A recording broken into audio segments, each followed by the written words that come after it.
gotta need to do this, so just need to edit settings. There we go.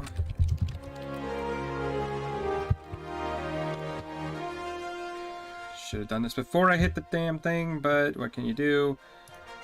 There we are. There we are. Okay. Should be good.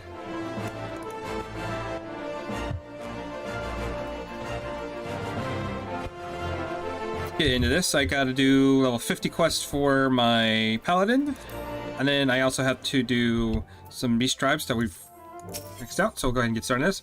This should give us hallowed ground and just you impervious to most attacks. Awesome. Well done, Paladin. I had hoped to see you before I left. You remained a true friend even after the wrongs I did to you, and I owe you my trust, so I'll tell you everything I have learned. During our encounter in the hills, I spent some time in the care of Zagail, recovering from my wounds.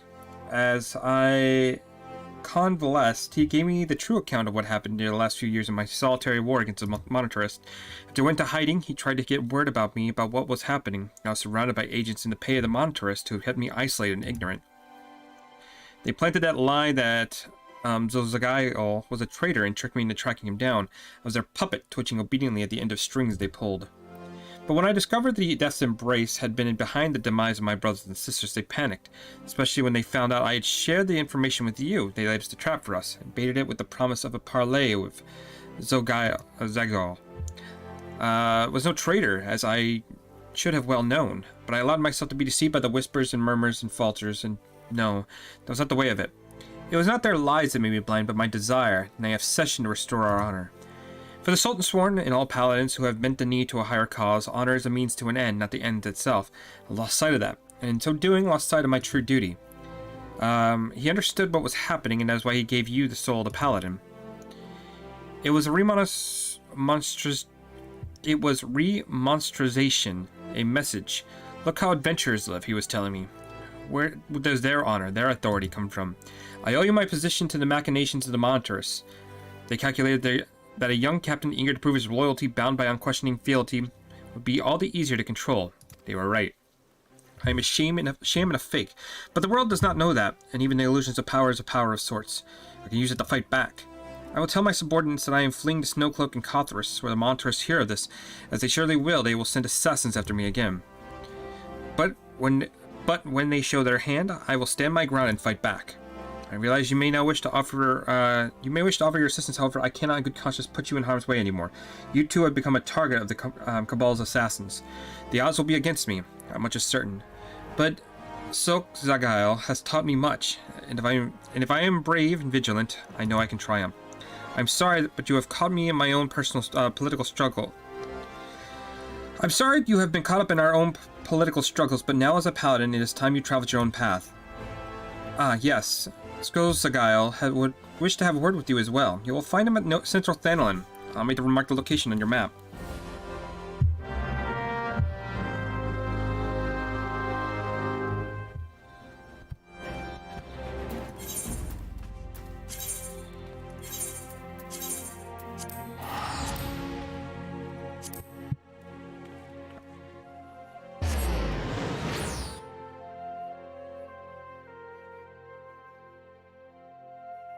I try to make as much progress as I can. I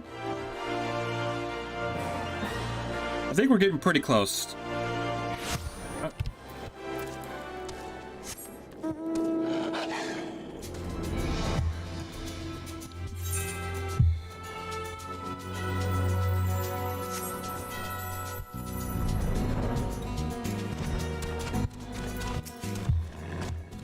Thank you for coming, Lions. We don't have much time, so I will be blunt. Galen's will die if he faces Death's Embrace alone. I know what I must do, and I suspect you will do as well. If you are the man I believe you to be, then we shall meet again soon.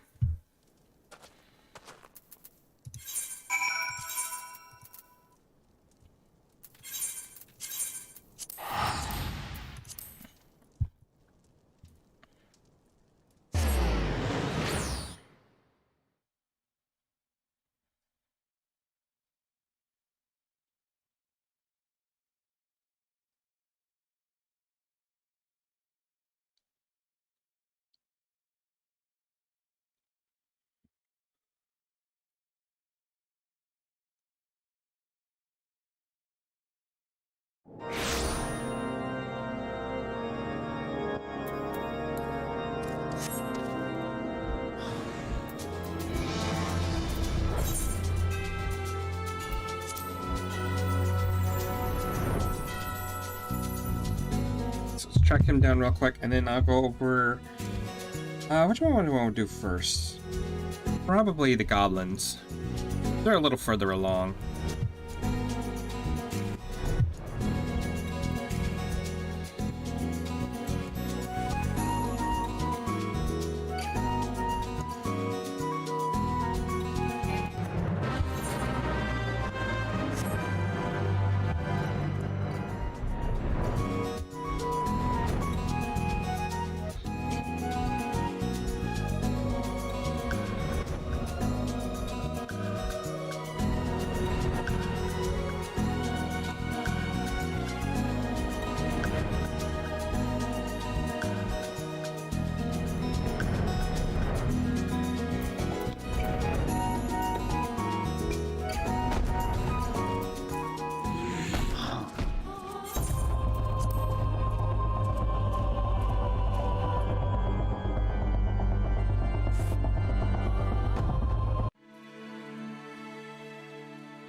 You as well.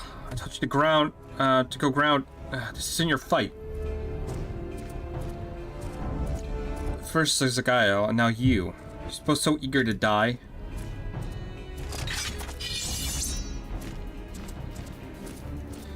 You forget that we are paladins. Wherever so our duty leads us, we go, and we do so of our own free will.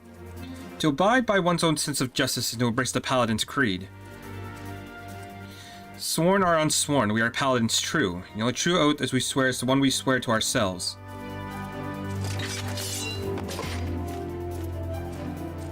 Now come, let us stand shoulder to shoulder and show the Blackhearts the metal of our souls and the steel of our swords.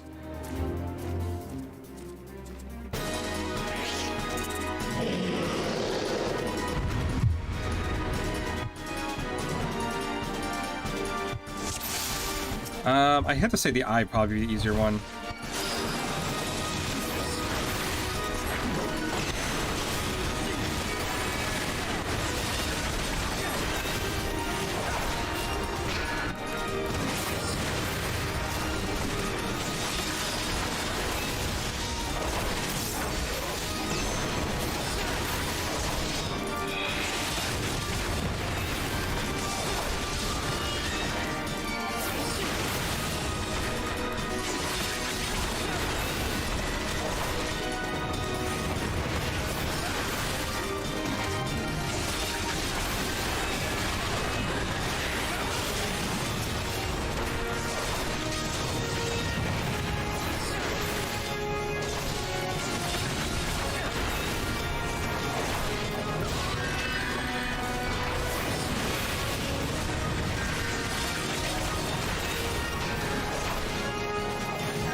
Okay, so now we need to find the Death Brace guy.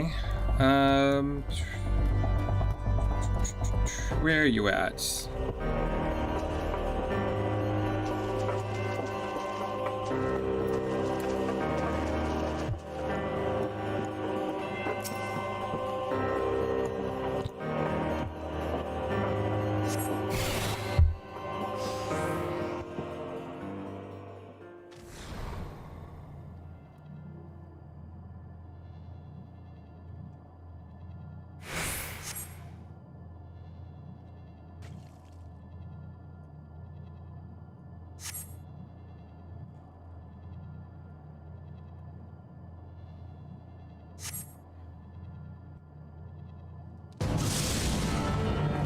Ah, there he is.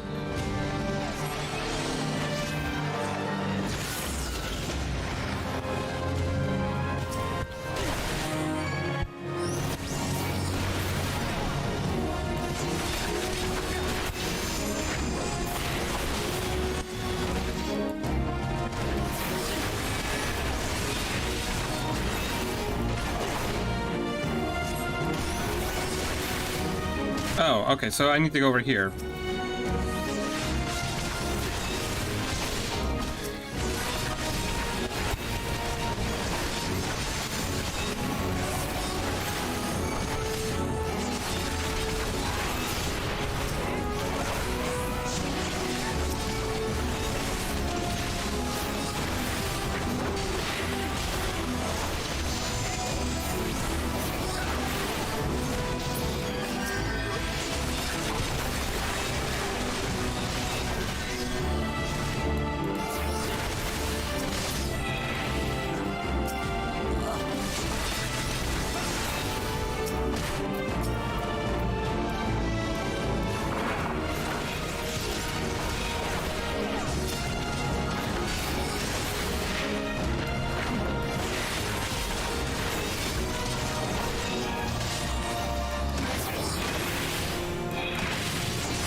Well done.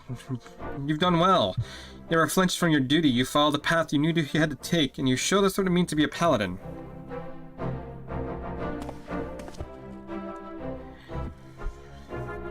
And you even managed to prise the scales from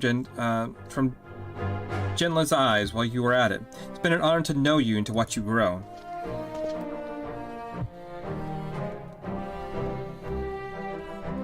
In any case, today's battle should blunt the Monitor's dagger for at least a while. They'll think twice before sending assassins at the Sultan Sworn again. I trust you'll see to this mess, Genlands?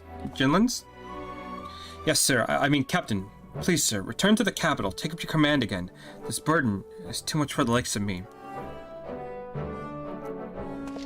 The Monitors may have stolen Oathkeeper, but oaths are not forged in steel. They are sworn in the heart. You've never betrayed your oaths, Genlands, and as well as your leadership. Well, ask the Paladin if he learned anything from you.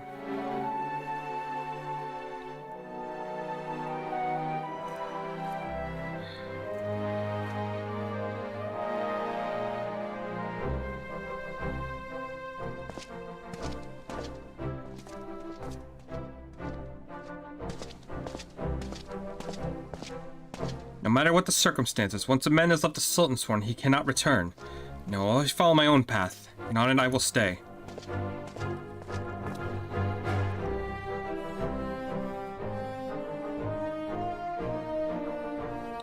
I have followed you since the day I vowed to join the ranks of the Sultan Sworn. Has the time come to me to stop following and to begin to lead?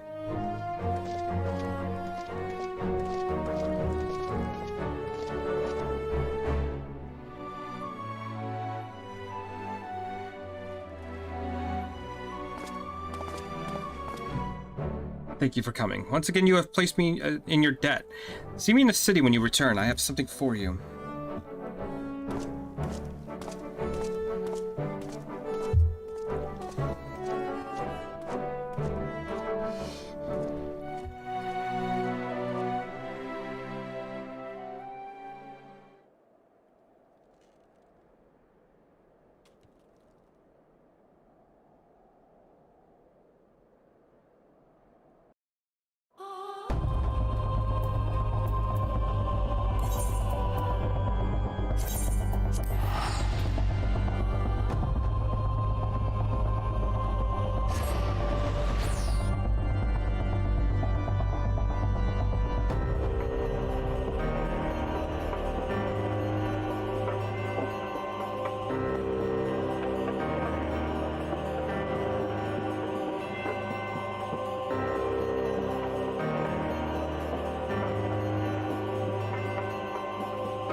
Well done, Paladin.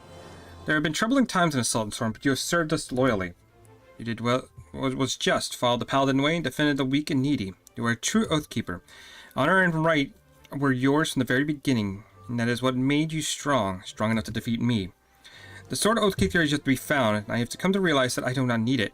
Not to lead the Sultan's Sworn, nor to restore our good name. Those we keep in our hearts, not in hollowed blades. So Zoxagail has left to wander the nations of Eorza. He is a man of honor, and unless I am very much mistaken, he will continue to look for the sword that was gifted by our ruler centuries ago. I shall continue to serve Ul'dah as one of the Sultan's Sworn. You shall defend the people of Eorza as a free paladin. Our paths diverge now, but shall ever be bound by the oaths we keep in our hearts. But listen to me. Noble words aren't much good to an adventurer who has faced many monsters and menaces out in the real world. Fortunately, I have something that will serve you rather better.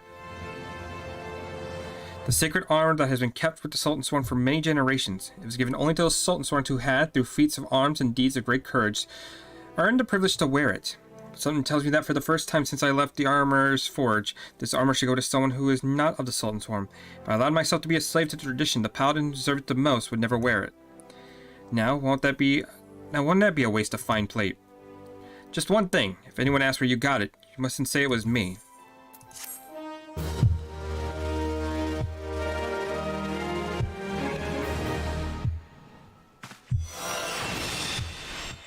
We got hollowed ground.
Okay, where are you at?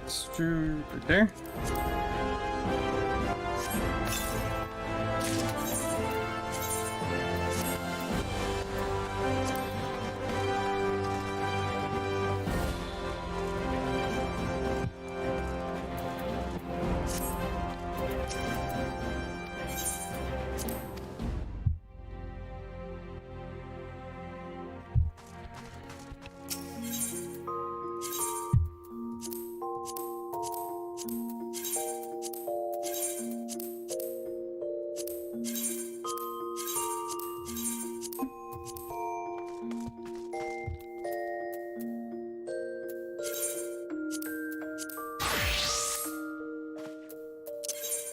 Okay, so for right now we need to go over here.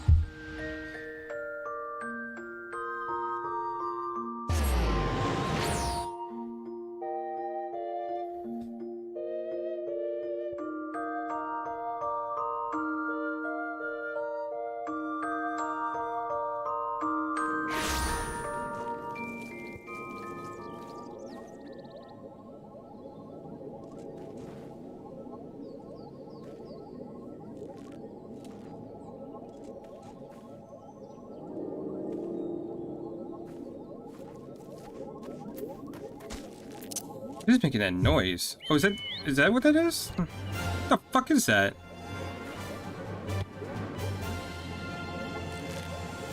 What in the fuck are you?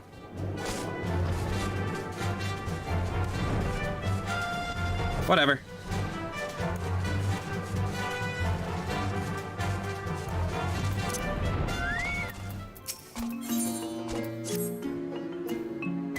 Just the man I was hoping to see. I feared ill tidings drift in from Camp Overlook. Zoga and his scurvy crew have been quiet. Too quiet for the commander's liking, if you catch my drift. Our scouts have reason to believe that they've recovered from their recent setback and are gathering strength in the retaliatory strike. I speak with Commander Boyd and myself, but it seems he's none too pleased with me efforts with the 709's behalf. If I know the commander, he's far more like to cut an adventurer like yourself some slack. You'll travel to Camp Overlook in my stead, won't you?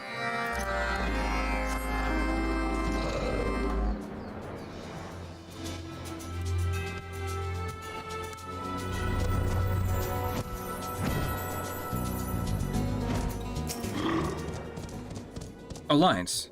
You haven't happened to see my favorite lieutenant around here, have you? I'm afraid dear Skeets was steered us right into the eye of the storm. Our creed might be till sea swallows all, but I wouldn't mind if it swallowed her first. And you've been working with her up till now. Good, that means you can help clean up her mess. Now listen and listen well. My scouts have just returned from Ogumaro. It seems our friend Zoga was so enamored by your little prank that he united the most powerful order in the tunnels under his black flag. That's right. Score upon scores of the buggers hauling sulfur, saltpeter, and God knows what else to all corners of the mountain. I had no doubt in my mind the bombs that they brandished last time were only the start of it. You and Skateswaz started this by catering your lot with the 789th. Now you get us out of this. Whatever it takes to keep Zoga off our backs until we can both start our defenses. You make it happen, understood?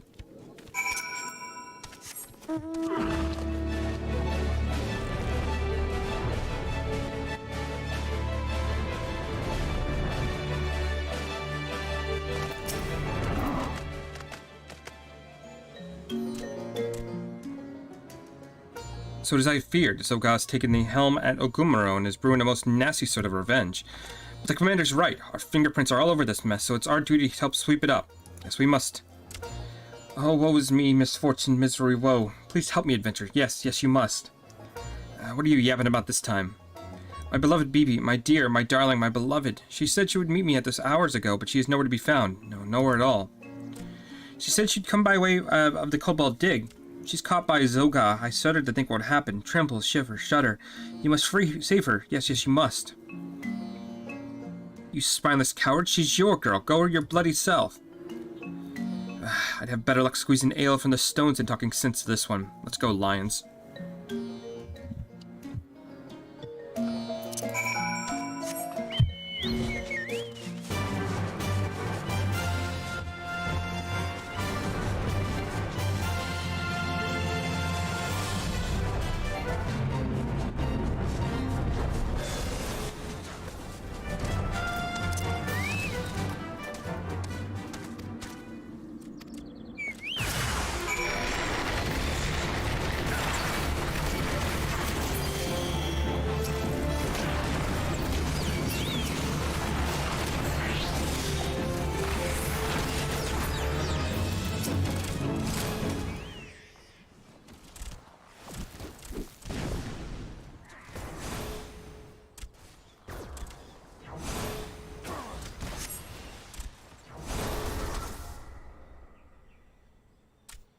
Free at last. You're Gigu's adventure friend, yes? Yes, you are.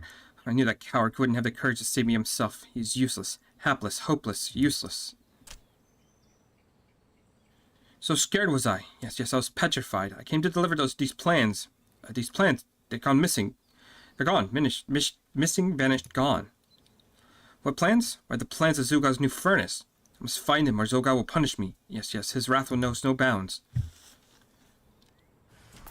Okay, so there's some sort of plan somewhere.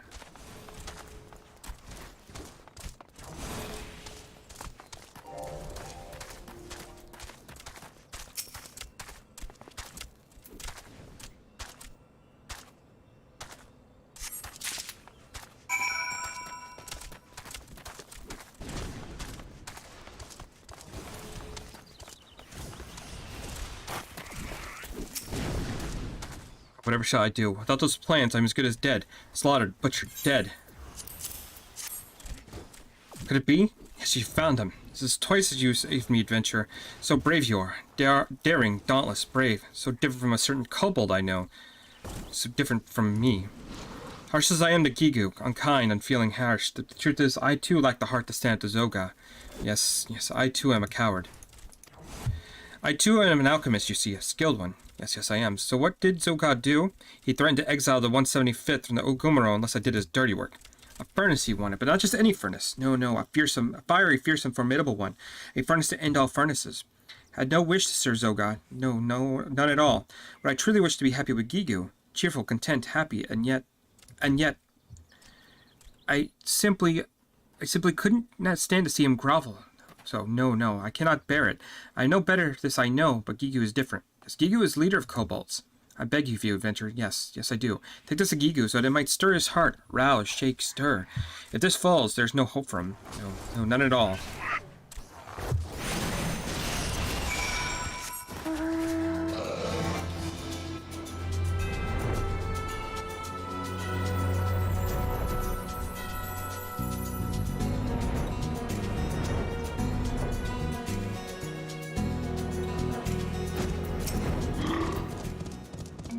My beloved, my fair, my darling, my beloved, will I never gaze up upon you again? My BB is safe. Oh, gee, glee, happiness, joy. What is this, a letter? What? Threatening my beloved BB. This time Zoga's gone too far. This is unforgivable, inexcusable, unpardonable, unforgivable. I will not take this sitting down. No, I will take this letter straight to Bogo, and have him do something immediately. BB shall see that I am a kobold of action, decision, resolve, action. Gigu in the 789th will be the laughingstock no more. No longer. Huh. I suppose some sign of life is out of him as a start, though it would have been nicer if something had put the wind in his sails before the poor kobold last had been kidnapped. I swear, what's she seeing, that one? Don't get me wrong now, I've fallen for me share of milksops and cravens in my day, always hoping they'd make something of themselves, and each time the selfsame hopes were betrayed. To tell you the truth, I had more than me fill of helping the helpless. But one thing's clear, if Zoga's plot comes to fruition, it won't just be Gigu and his lot that pay the price. I say we cut the big bully down to size, not simply for the kobold's sake, but for our own. Are you with me, Lions?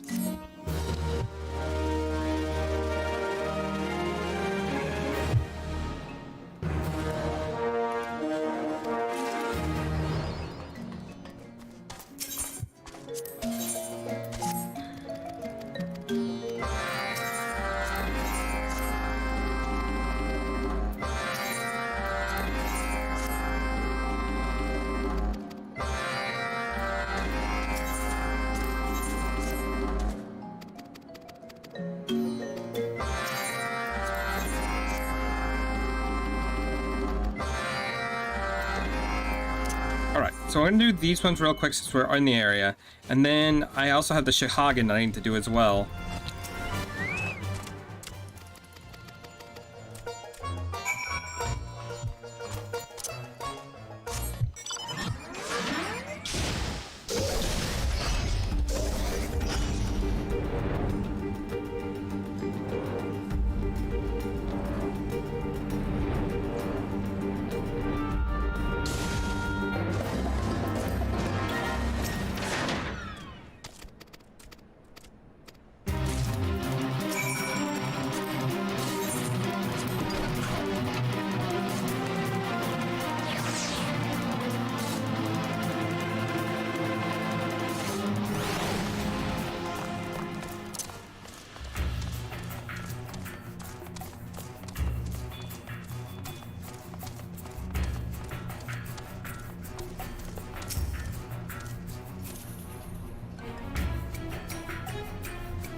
This kind of slightly sucks since we have to wait for a fate to pop up, but usually the ones that they require you to do is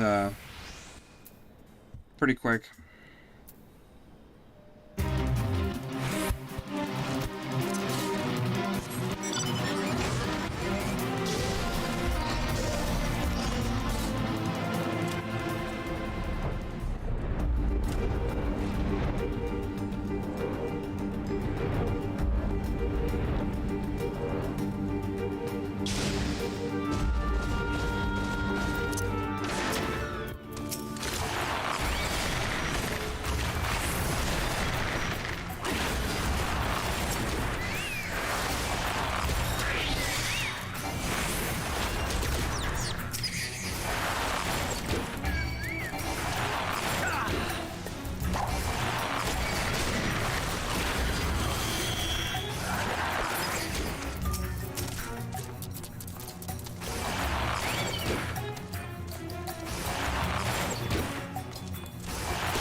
Okay, so now we just have to wait for Full Metal Alchemist to pop up, which...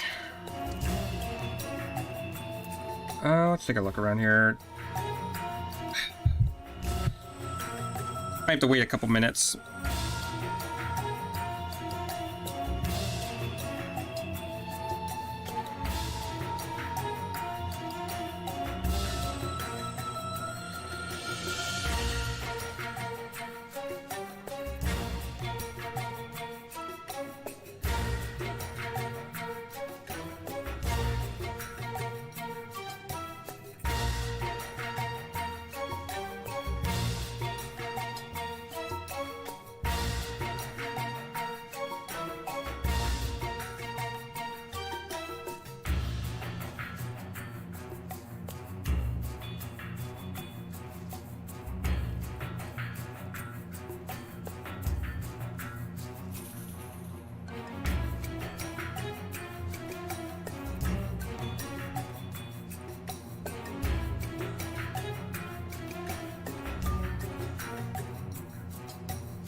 Okay, not too much longer.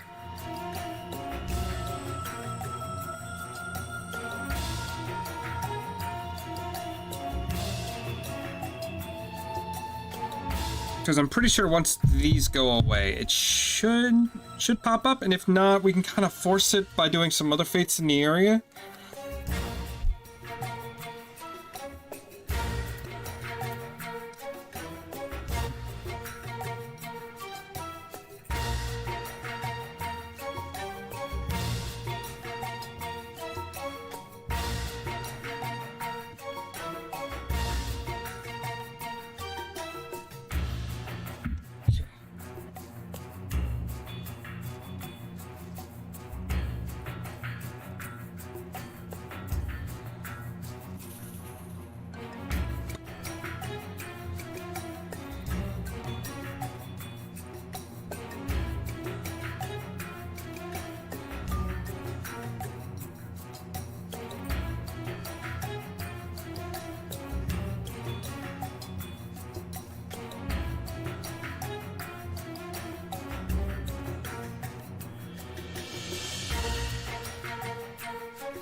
Yep, there it is.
Okay, so now we gotta go to...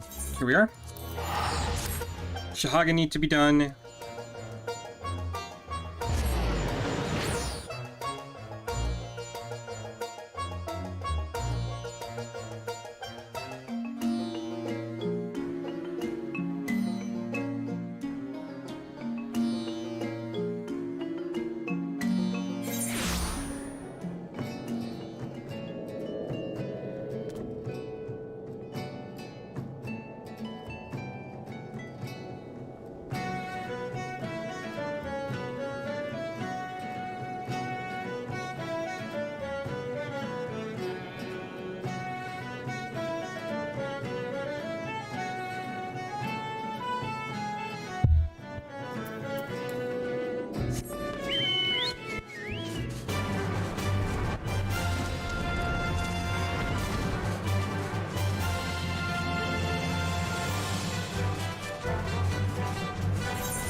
Alright.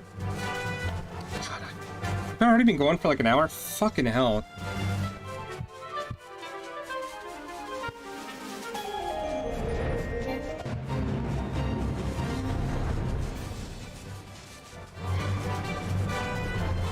Alright, Nav, what do you want? Tidings bring ill news, Shorewalker. It seems the coral tridents and their finless pets, the serpent reavers, are now swarming another vessel on the coast of western Lacencia. There's still time. We must not let them sink the ship as they did the last one. Should the tridents continue to agitate the waters with such abandon, the Shorewalker elders will surely bring their armies against us. The Shorewalker. Lions, Zip, I need you to rock the boat, to become the rock I spoke of when we first met. Board the trading vessel known as the Swallow as soon as you're able, and blunt the thrusts of my foolhardy kin. We Shahagan are comfortable with swimming long distances, but you should not don't have the required physiology. You must speak with my son, Pa. The apes we breed are trained to carry those wounded to deep water skirmishes, and they will just as easily carry an uninjured warrior into battle. Your sea beast steed awaits.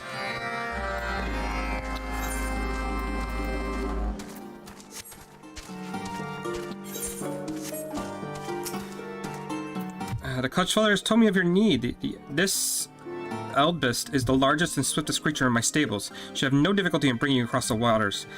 Be sure you are prepared for heavy combat, Shorewalker. The coral tridents often bring their own sea beasts into battle, ill-treated and foul-tempered brutes all. And I speak not of the serpent reavers, though the descriptions may be apt. Are you ready to ride? Okay, yes. Alright, we're gonna knock this out real quick, and then I'm gonna get started on story.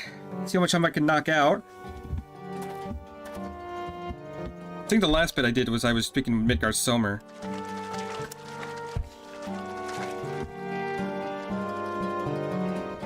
Which I think is like pretty much the last dungeon that AAR has you do.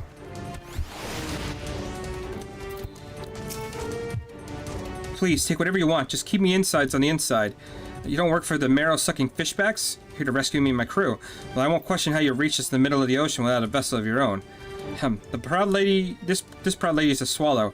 I'm her slightly less than proud captain. We were, in fact, in the ignoble process of abandoning ship. If you truly wish to save our skins, then I'd be much obliged if you were to stall the enemies on deck while my men continue to prepare the lifeboats. Stall them how, you ask? Try sipping some of their black blood and see what that helps.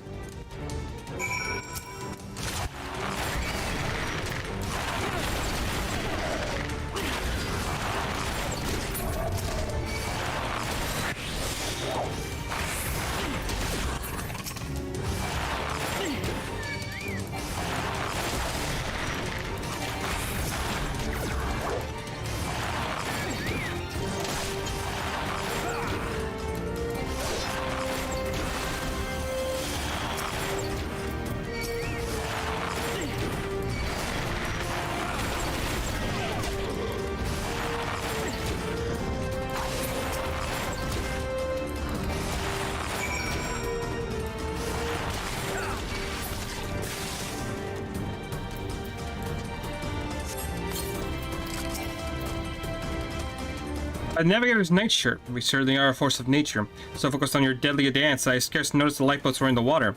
As much as it pains my heart to lose my dear swallow, losing my innards would be more painful still. Come, my brave lad. I can hear the tavern and aleport calling our names.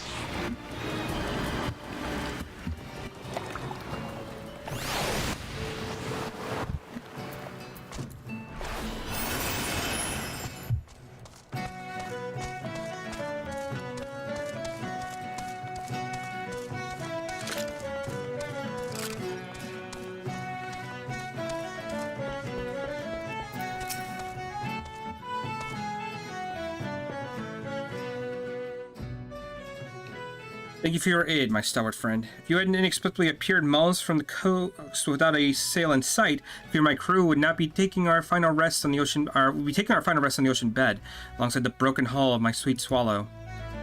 I had but recently fitted the ship with lifeboats, and I'm so glad I did. It was the sinking of that trading ship not so long past that prompted me to take such precautions. Enough of business that. Tell me, how is an honest man meant to make a living when the trade routes are thus preyed upon? How are mere merchants to be expected to fight through a sea of slavering fishbacks? That one that attacked us was so bold to introduce themselves as clambering over our rails, the coral tridents, they said they were, and praised their leader as some manner of red-hued sea devil. A red-hued sea devil? Pray forgive my outburst. Storm Lieutenant Ururu Kukururu, at your service. Captain, this is of vital importance. Do you recall exactly which red hue the Shahagan used to describe their leader? It wouldn't have been scarlet, would it? Well, now that you mention it, I'm fairly certain it was scarlet. If it were crimson or carmine, I'm sure I would have remembered. A merchant captain must be abreast of such details, you understand. 12's above, the demon rises from the depths once more. Is something terribly amiss, Lieutenant? Some 15 years ago, there was one Shahagan Pyro with such cruelty, such depravity, that he plunged the entire region of western Lustan Sea into gibbering terror. The hands of the stoutest warrior could shake at the mere hint of his shadow of the waves. Truly, he was a monster that froze the hearts of men. Even the Knights of Pagoda, or the Barracuda, were powerless to halt this villain's rampage. So much delight did he take in the act of slaughter that the white coral necklace he wore was stained perpetually red with blood. 'Twas the beastman whispered in tavern room tales as the Scarlet Sea Devil. It has been so long since the name has been uttered, I thought him perished of old age, but it appears the horror lives on. These are dark days, my friends. I must return to Camp Skull Valley and report this development to Captain Valbreda at once. Well, this sea devil sounds awfully unpleasant, doesn't he? Perhaps losing my ship was not the most terrible fortune after all. I managed to save some things from the hold before we fled. Be honored if you would accept a small token of my gratitude. It is not, alas, a sack of bulging with coin. You will, however, find no finer friend than these oranges for fending off illness on long sea voyages.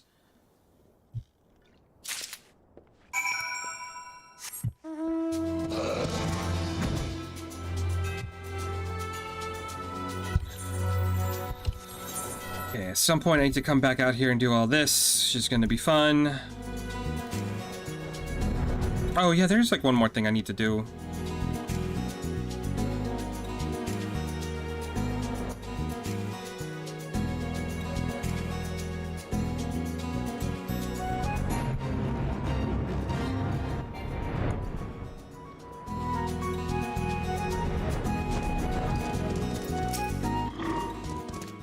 Lions, you returned. My spawnings have heard rumors from the Coral Trident camp and the crew of the Swallow escaped with the aid of an abs-riding shore walker. Well done. Though the ship has taken, the lives you saved will spare such anonymity. What is it you have there?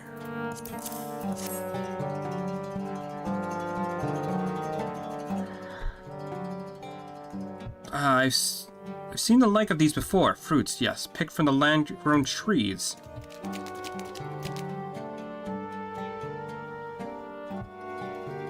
Clutchfather, what are those? They smell strange. Oranges? Do they taste as good as sea cucumbers? They are a gift from Shorewalker friend. Be sure to thank him and share them evenly amongst your clutchmates. Thank you, Shorewalker. Still so innocent, but I cannot shelter them from the world's harsh truths forever. What of you, Lions? Have you any offspring? Imagine a warrior of your stature would have received many eggs from your matriarch. But you shorewalkers do not lay eggs, correct? There is much I am unfamiliar with concerning your kind, but there's also so much of our people you are likely to find mysterious. For instance, why have the coral tridents suddenly become the prominence? Those who succeeded in battle are vaunted amongst their kin, and have their strategic use of these serpent reavers and tridents have achieved a growing number of victories. Now you tell me that they boast of a new leader. Are you certain of the name? Does not bode well for our plans at all. Then I expect the Scarlet Sea Devil to return.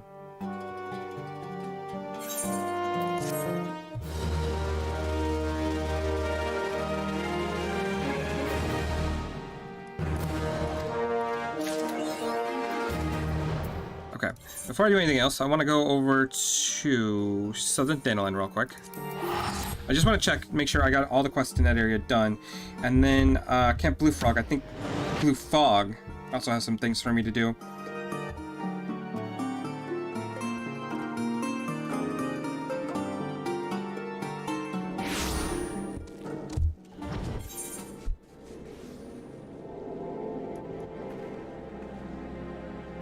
Yeah, I forgot about these. Okay, let's knock these out real quick, and then we'll do...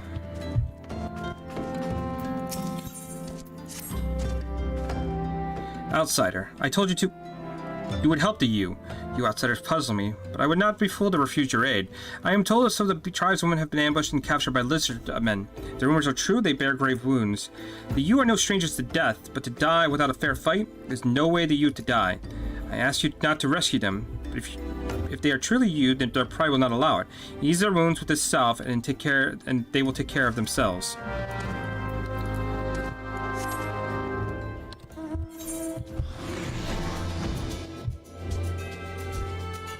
And then zombies are people too.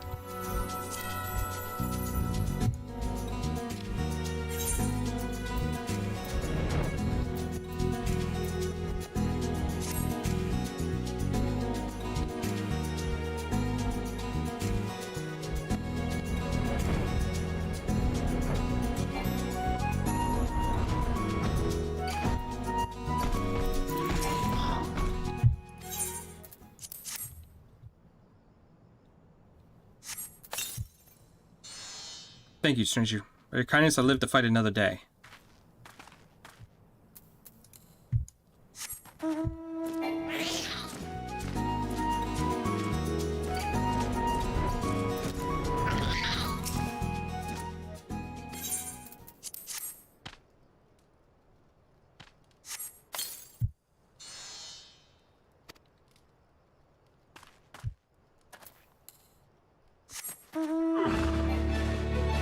There's one more over here. I'd sooner than admit defeat to the lizardmen. You've heard the ointment. Thank you, friend. I will not forget this debt.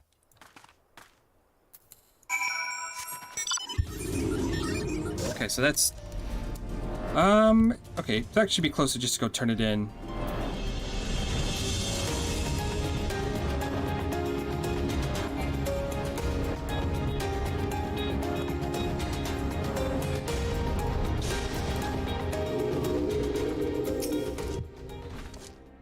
The missing three have returned and returned the beast lizardman's head.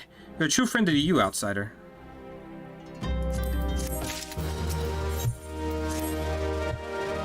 The you are a proud people. It is not easy to us to express gratitude, to outsiders most of all. But to those who you saved would speak to you. Do them the honor of hearing their words.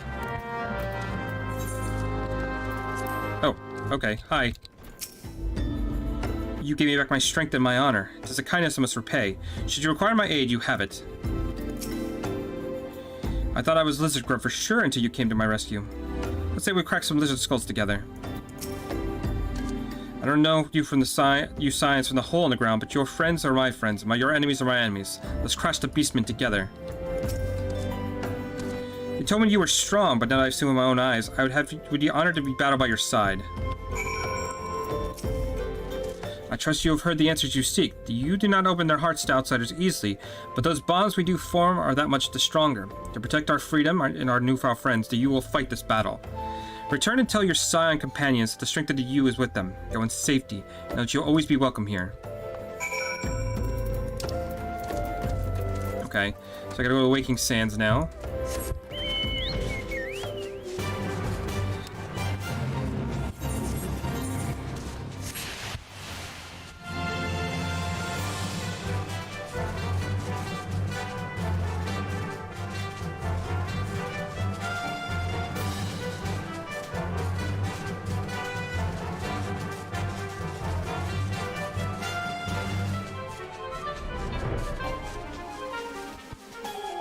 Am I going over here?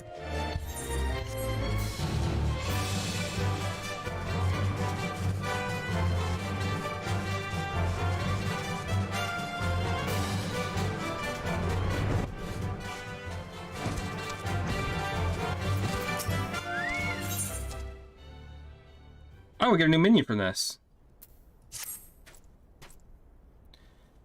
Sorry, I suppose you don't speak Zombish. You have to forgive me.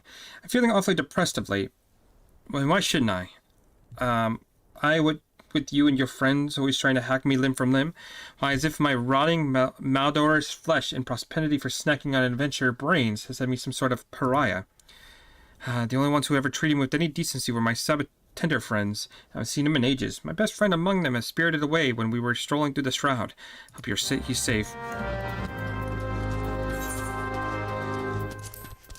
Okay, well, we'll go here first.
Friends, I had my doubts that even one of your talents would win over the you. Once again, you have proven yourself capable of tasks that would make an ordinary adventurer shrink in fear.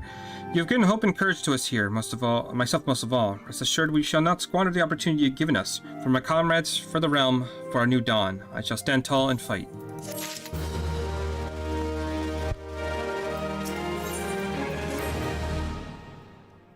By thy high deeds were the people of Cothrus spared certain doom at the hands of a deformed entity. Yet if the missives we've received from Lord Delamont of the House Daliandar speak is true, 'twould seem that the hard-won respite hath come and gone. Recovered from her wounds, Lady Iceheart has rejoined thy struggle against Ishgard. Worse, 'tis said that her disciples have already laid claim to the hoard of crystals, a hoard far exceeding the quantity, but recently wrested from the caravans of House Fontaine.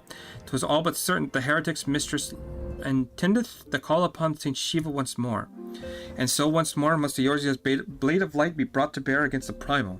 None save thee have might enough to defeat such a foe. 'Tis for the reason that Lord Delamont has requested thy presence at Whitebrim Font. Pray he thy thither with all haste. Okay, so that's the extreme fight of Shiva, which... Yay, gotta knock out those at some point.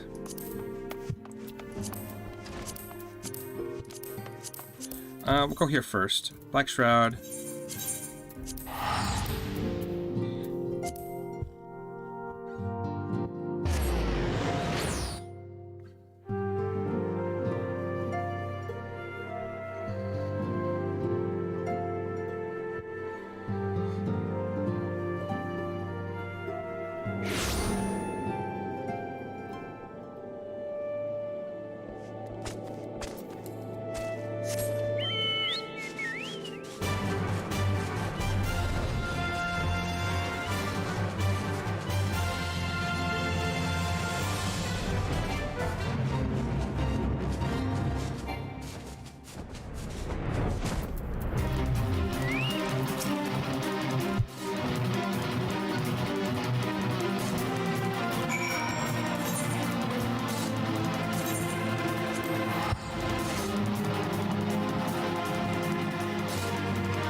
My dear friend, someone Hendrik has returned. It was you that found him.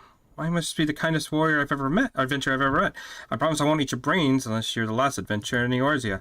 Perhaps you would track down my other Sobertender friends as well. Saberturdred disappeared while we were on an excursion to La Soncia. Do you think it was my body order? Oh, come on. Really?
Okay, so he's gone. Back over here. You teleport again. At least they're gonna pay me back a... Well, no, that's not even any money. Fuck.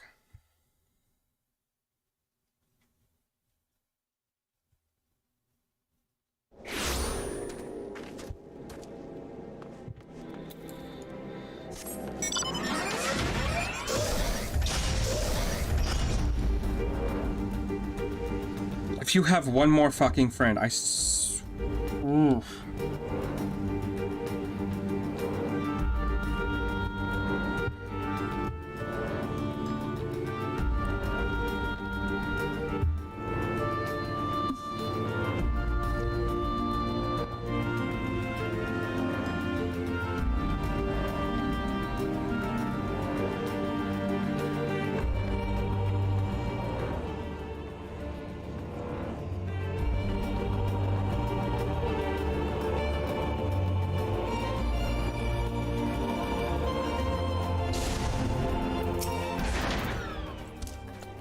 Joy of joys. Subaturend returned just moments ago. He assured me that he merely got lost, and I smelled just fine. At least that's what I think he meant to say. Why, that only leaves Dale. He was always the shy, retiring type. He was relaxing in his favorite spot when I was stolen away by a band of Amalta brigands. Can you find it for me? Oh, and take this fire sand just in case he's stuck inside. At least this one's on this map. Okay, good.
Excuse me, it should be here, no? Oh, there you are.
Sultandale came back, and then he just left as quickly as to go home with his brothers.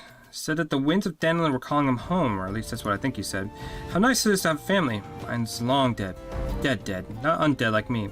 Still, just knowing I have friends in this vast, lonely world is enough for me. I suppose I can even call you a friend, too. You don't mind the odor, do you?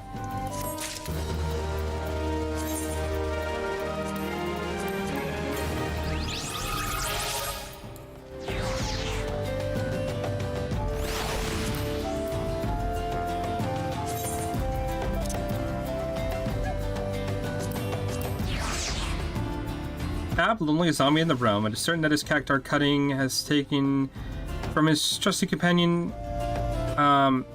Is certain that his cactar cutting has taken from his cuddling companion Subtendric. Or if not, then it is most possibly subterranean friend. But what he does not know is that it is, in fact, the oft forgotten Sultandale. Now we got a cactar minion. That's cute. Okay, we got one more spot we gotta do. We're gonna go over to Camp Blue Frog.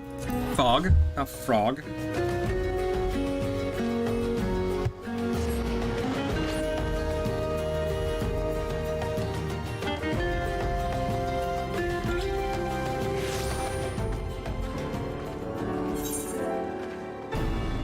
Okay, how much stuff do we have? We have the Ultimate Ballad.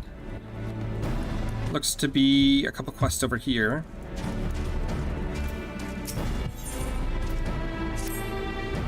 As we speak, Bar Garrison prepares to march, leaving the watchtowers undermanned.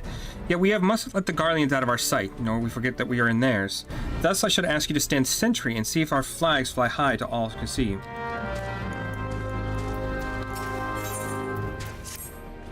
The key to victory is the element of surprise, and the key to surprise is secrecy. We don the guises of miners to cloak our supply movements to the Garlean settlements. The last shipment to leave us, however, appears to be short a crate of arms, which could prove an unfortunate surprise for the brigade expecting it. Troops make its way to the eastern watchtower. It is my hope you might catch them and deliver these scimitars.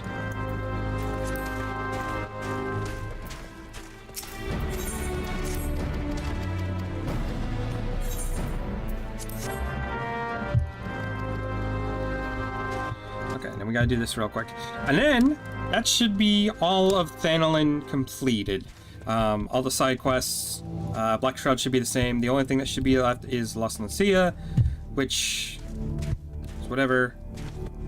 Blow up incubators. So we gotta go over here, initiate this.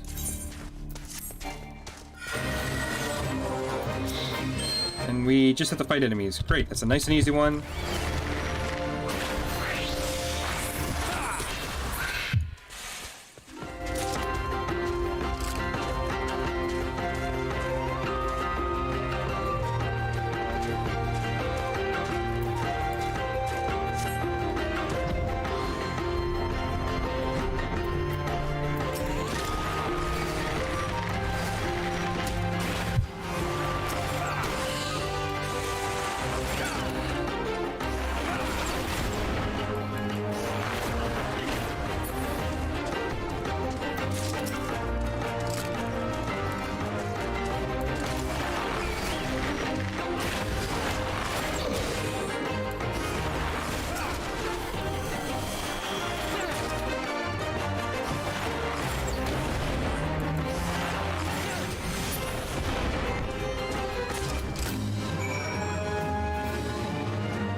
As you can plainly see, we are miners hauling a load of ore and haven't the time for small talk.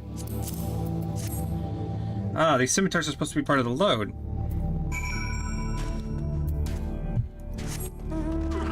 Okay, that didn't take too long. Where are you looking? You are not even close.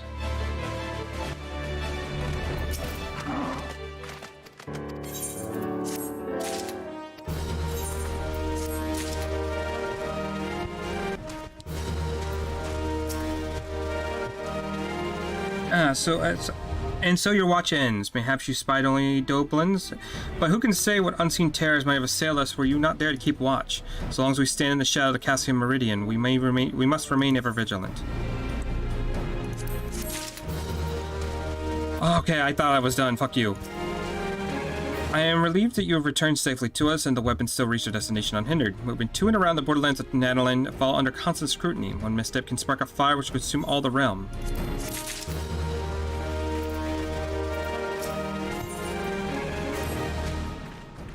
Danger lurks near Dalaman's talons as the winds whisper the presence of grenades. No petty pest to purge, but the price of pain pays a price. Grenade claws. While I'm unfamiliar with the region's exact medicinal effects, I do know it serves to pacify my alchemist, an effect alone I deem invaluable. And we will certainly need salves in days ahead. When you have slain the grenades and collected its claws, I ask you to deliver to Mimisufu directly. Mark at the specific location and slay a grenade for its claw. Okay, that's... So we just gotta go over there, kill one enemy. Got it.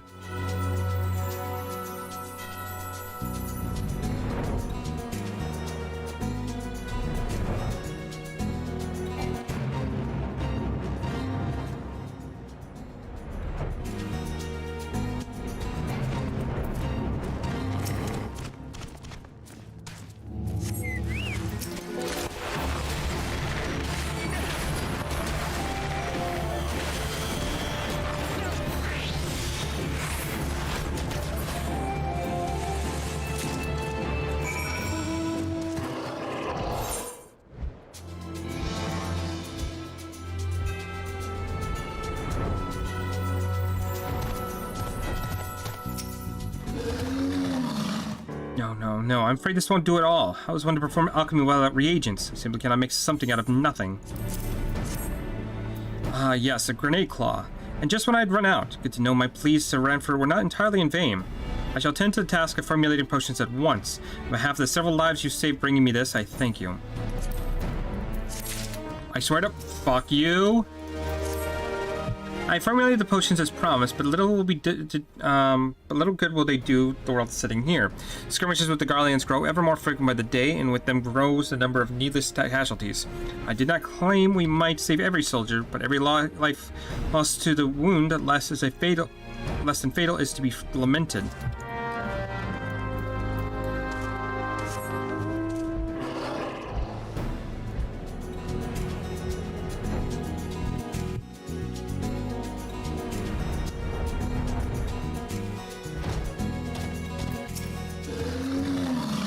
Help my wounds. Okay, there you go. Have that. Hopefully it's not poisoned. I've tasted better, but it's a fool who gripes about a swig that saves his life. The spicy brew could be none other than Mimisufu's. I'd be sure to think when I see him.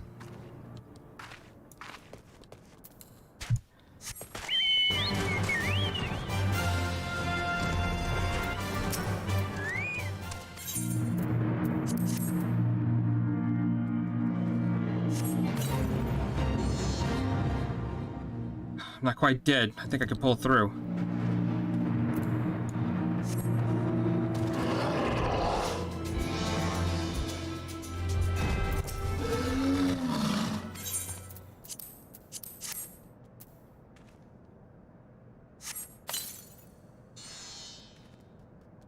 Yes, my strength returns. I'll not pass into the keeping of Thal this day. And then last but not least, just gotta stop over here.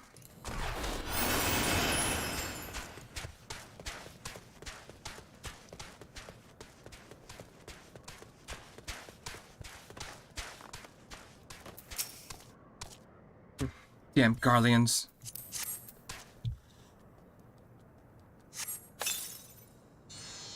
Bless your soul. Thought I was done for.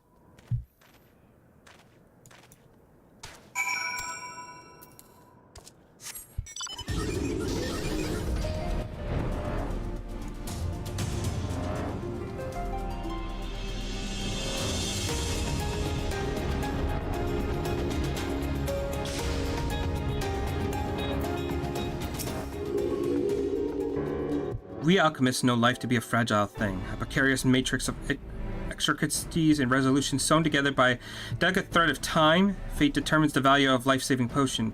And to the soldiers you saved, yours was a merciful hand of fate. I was once a fighting man like those you saved today, but alas, no guardian spirit visited me in my hour of need.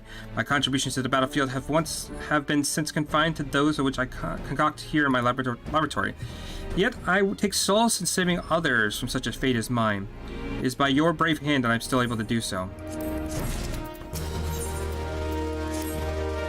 I am loath to ask you of more when you've already done so much, but rarely do I chance to meet such a reliable adventurer.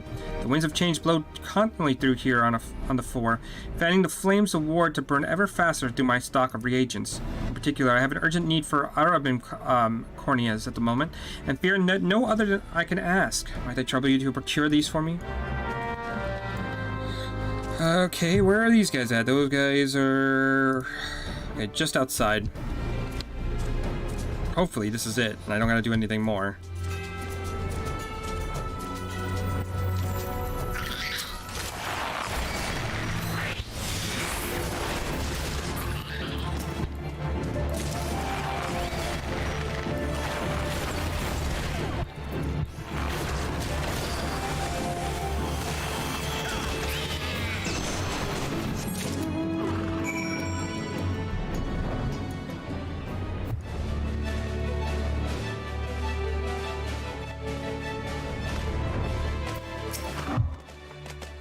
Magnificent, precisely the reagent requested. Its appearance is far more appetizing, I give you, but trust that it's far from appetizing. I give you, but trust that its medical efficiency more than makes up for it. This small sample shall suffice to synthesize a goodly amount of coagulant, which will serve to stem bleeding. I am not but hoped that an end to the bloodshed comes before an end to the salve does. Okay, are we good? Are we good? We're good? We're good. Fuck's sakes. Okay, so we're gonna do Rising Chorus, which means we gotta go to Mordona. See what this is about.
He's at 12.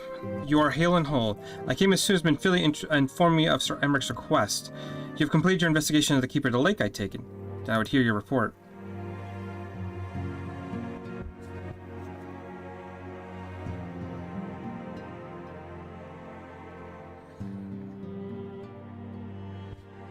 You converse with Midgard Sommer. I swear, were anyone else to make such a claim, I would regard it as considerable skepticism.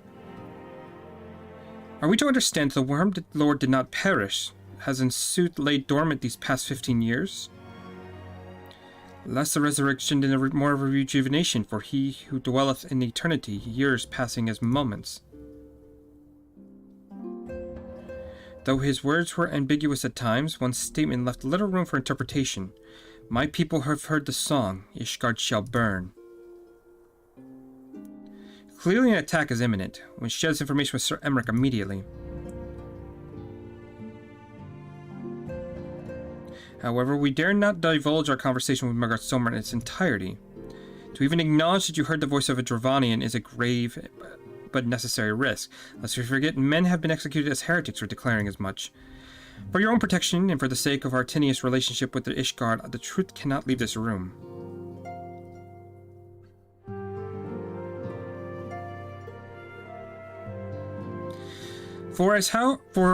As for how we shall present our revelation to Sir Emmerich's emissary, you may leave that to me. Pray remain here for now.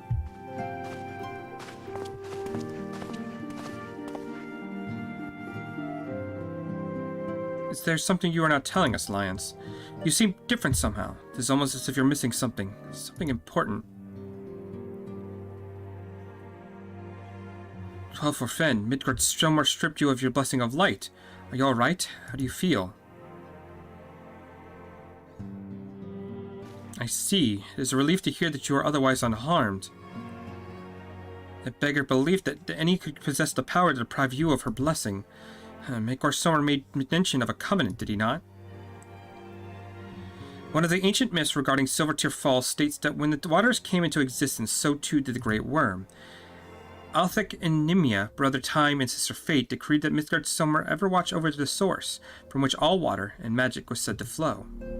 I wonder, what if this was the covenant of which he spoke, and 'twas not the gods for whom he treated, but Hydaelyn herself? Well, if he is watching over you as he claimed, mayhaps he will have an opportunity to ask. Let's keep this matter to ourselves, so I do not wish to burden our friends needlessly.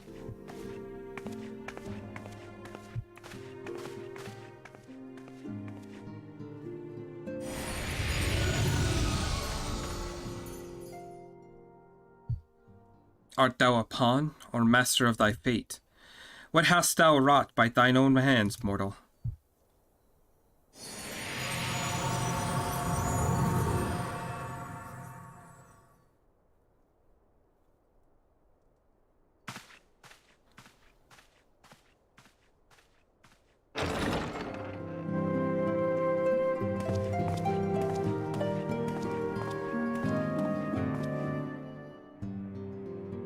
My friend, I can scarce believe it. You confronted the Worm Lord and lived to tell the tale.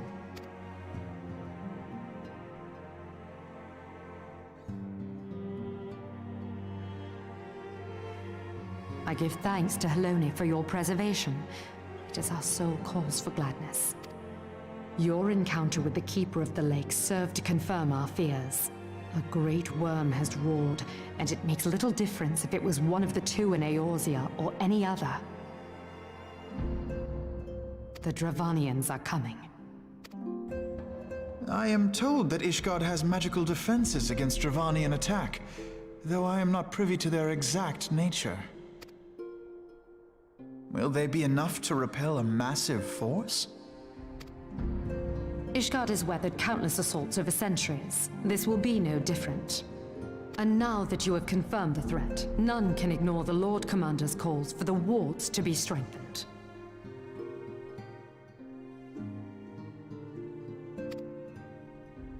I dare not presume to speak for him, but I expect the Lord Commander would sing your praises.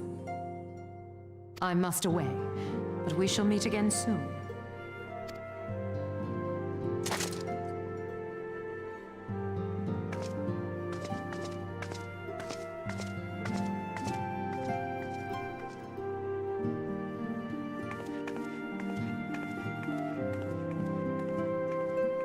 Countless assaults weathered, and this will be no different? Why am I not convinced?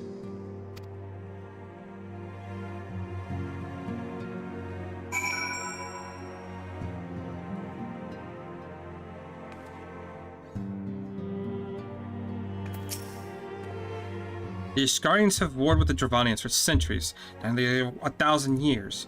In all that time, not once have their enemies breached their defenses and entered the city proper. Yet regardless how strong these magic wards may be, I nevertheless fear that the Ishgardians are underestimating the gravity of the situation. Though it was not Midgard's summer who roared, a call to the arms by one of the first brood cannot be ignored. Until such time as they choose to request our aid, however, we can do naught but observe the situation at a distance, and pray that our fears are unfounded. How did I forget? I believe when Brady has requested a gathering of the Signs, I assume there's been some progress concerning our efforts to combat the Asians. Pray inform me that our business with the Ishgardians is concluded for the moment. I shall be along once I've completed my communications with the Crystal Braves.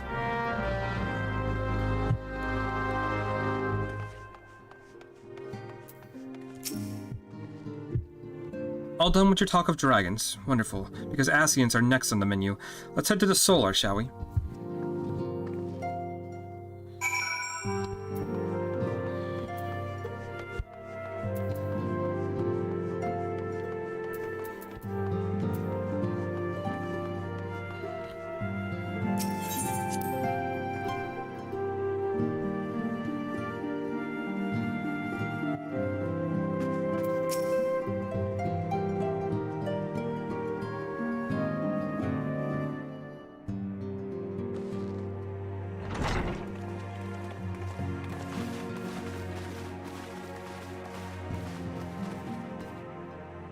Now that everything's calmed down a bit, relatively speaking I mean, I thought it might be a good time to share our progress on the weapon. I believe we're on the verge of a breakthrough. Well, don't keep us all in suspense.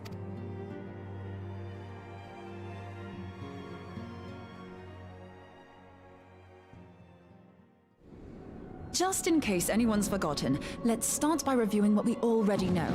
So, an Asian is an immortal because its soul doesn't return to the ethereal realm when its host is defeated. Instead, it flees to the place that lies between our world and the void. Therefore, the first step to permanently defeating an Asian is preventing its soul from making this journey. And if you recall, when we last gathered here, I had verified that white auracite has adequate capacity to entrap the beings, albeit only briefly. Which left the small matter of their extermination. Aye. To unmake an Asian soul, one must needs smite it with a concentrated burst, or blade, of purest ether. However, we wanted for both the data and the means to forge such a weapon. Short of experimenting on an actual Asian, you see, there's no way to gauge how much ether its soul is made of. As such, we don't know what etheric density our blade needs to have in order for it to work. So we'll just have to make the densest blade we can and hope for the best.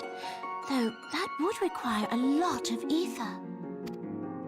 Hang on a minute! Why didn't we think of this before? White auracite can hold an absolute heap of ether, can't it? You did this before. Please tell me you're joking. God's sakes, Ida. I feel as though I'm reliving the same scene over and over with you. How many times do you need to be told that white auracite cannot store ether for long periods? Being intangible matter, ether is given to dispersion. Only in its crystallized form is it a stable source of energy. I will test you later on this, so see to it you do not forget. Right, yes. It's all coming back to me. So our hopes rest on good old crystals again, do they? While they are certainly reliable, they leave something to be desired in the area of portability. Indeed. I am reminded of the quantity of corrupted crystals required to thwart Leviathan, and the extraordinary lengths to which the Lamentsons went to transport them. What if it should prove that a similar quantity was needed to destroy an Asian's soul? Or still more? I do not envy the poor sod who has to lug all of that around on the off chance that an Asian appears. That's the very problem we set out to solve, and I reckon we've found the answer. If it isn't practical to lug around the ether we need, we'll just have to draw upon another source. And the only viable source is the land. If you mean to tap the Great River of Ether, know that it will entail considerable risk. Meddling with the currents may well induce a surge like to the one which despoiled Mordona. Give me a bit more credit, will you? Why would we need to tap the river when there are veritable reservoirs jutting out all over the land? I speak of corrupted crystals. It might be that their aspect is out of balance, but a crystal's a crystal. It contains ether, and we can help ourselves to it. While corrupted crystals are indeed abundant, there is no guarantee that they will be in close proximity at a crucial moment. But what if we don't need them to be? What if we could tap their power from afar? A malm away, say? If we could do that, we'd have ready access to ether aplenty in almost every corner of Eorzea.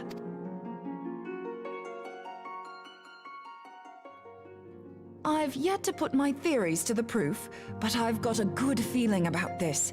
If no one has any objections, I'd like to see where this avenue leads. If you think it's worth your while, you have my blessing. But tell us, what are your theories? I, for one, am most eager to understand the process, however vaguely. I thought you might say that, but no one wants to listen to boring old theories all day, do they? I know I don't. So with your permission, I'd like to try something a bit more hands-on. I've already built an etheric siphon especially for this purpose, and I've been meaning to try it out. Thing is, the profusion of corrupted crystals in Mordona makes it something of a high-risk testing ground. If anything goes awry with the siphon, it would be better if it didn't happen within spitting distance of quite so much ether. Ideally, I need an isolated specimen. Does anyone know where I can find one? May I suggest northern Thanalan? There you will find corrupted crystals of middling size, standing a reasonable distance apart. Ideal for your needs, I should have thought. Oh, and if you do elect to visit the place, I should be much obliged if you would assist me in another matter while you are in the area. Has something happened? Movement has been observed at Castrum Meridianum. During Operation Archon, the Alliance dealt the stronghold a heavy blow. Its facilities were extensively damaged, and its garrison reduced to a fraction of its former strength. Not long after our forces withdrew, however, their ranks were replenished by reinforcements from Castrum's sentry. They now seek to rebuild, and to this end they have their sights set upon the ceruleum processing plant. Having lost the Empire's support, the 14th Legion lacks the resources to sustain itself. To them, this is a bid for survival, and they will doubtless fight like desperate men. Though I have dispatched the Crystal Braves, I fear their strength alone may not suffice to stay the Imperial assault. I would request the Scion's aid in the defensive effort. If I didn't know better, I'd say you were trying to inveigle us into fighting your battle with the promise of shiny crystals. Well then, consider me inveigled. I won't lie, the crystals you speak of sound perfect, so the Garleans have to go. Besides, we can't afford to beat about the bush. There's no telling when the Arsians will next appear. Thine eagerness to hurl thyself into the jaws of danger cometh as little surprise. Exercise due caution, I prithee. Though you have become a Crystal Brave, you are yet a Scion, Alphino. We could hardly refuse you. Pray, join the Crystal Braves and lend them your support. Thangred and Papalymo shall accompany you.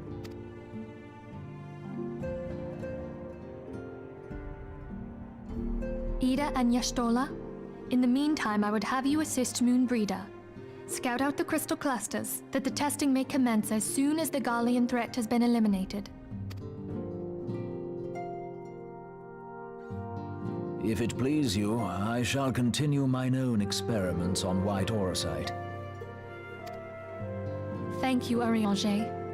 Everyone, pray see to your preparations and depart as soon as you are able. Go well, and be safe.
Okay, just need to take a small bit of a break, but let's see if we can get a little bit more done.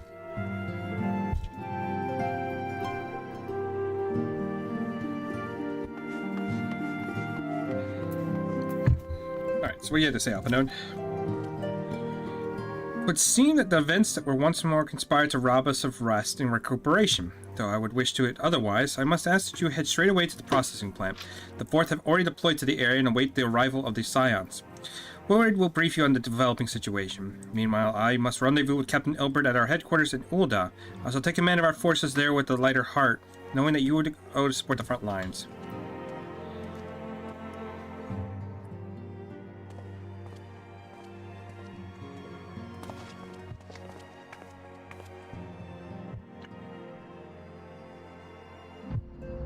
Your duties take you to North Thenland, do they not? We too must say our farewells to the Rising Stones for a time. Vahamin travels to Ul'dah, and we shall serve as her escort. At my daughter's behest, I shall contact certain old acquaintances in the Gilded City. We are bereft on all sides by civil unrest and imperial machinations, threatened by the primal and troubled by dragons. We need all the allies we can muster. Many of my friends hold positions of power, you see. It is my hope that they can be convinced to aid the Scion's cause. If past events have taught us anything, is that we know that the Eorzeum must present a united front or we shall fall. How extraordinary that my little Asilia is involved in such far-reaching affairs. I am proud that I might stand by her side, not only as her mother, but also as a colleague. Colleague with influential connections, but I fear that Ul'dah has become a place of danger even for one so familiar with her streets. Bah, woe betide the blackguard that has so much as glares in her direction, milady.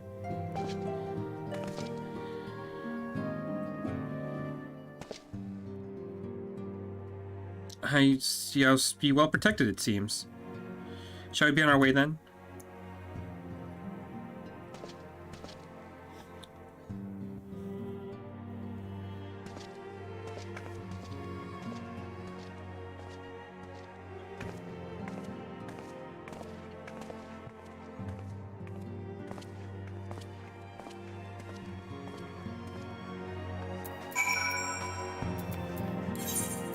Okay, so now we go to Bukog again.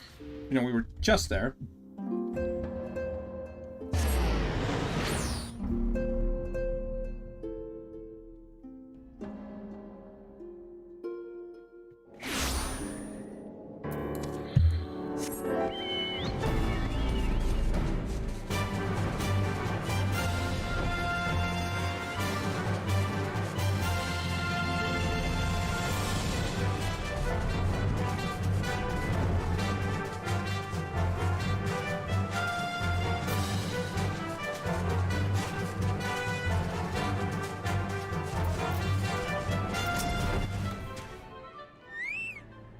More cutscenes, yay! Commander Olivier sent word that you'd be coming. A veteran of your talents is most welcome. Not that I should think we can. Not that I don't think we can handle. Not that I don't think we can handle the situation, mind you. I've learned a trick or two since the disaster with the Amalja. But returning to the task at hand. The Flames reconnaissance scouts have reported Imperial soldiers assembling at Raban's push. Such a force is likely intended to. Interested in only one thing, in their hands on the resources found at the processing plant. The Guardians could begin marching on us at any time. Pray speak with Lieutenant Edelstein that he might coordinate our counter strategy. In the meantime, I must inform the others that you have arrived. No doubt it will be welcome tidings.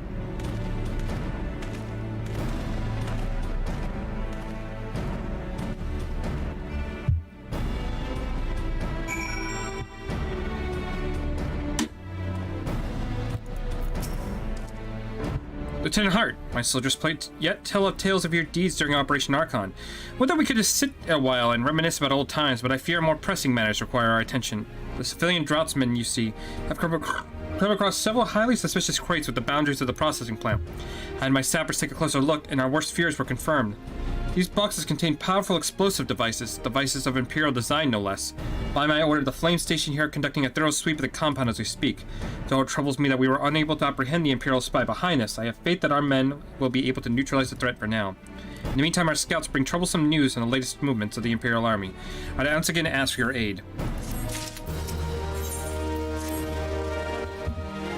We've been keeping a close eye on Garland Garrison, and it would seem that the Imperials have finally begun to mobilize. According to the reconnaissance report that just came in, the squads seen leaving the Cassium are far too numbered to effectively take and hold our position.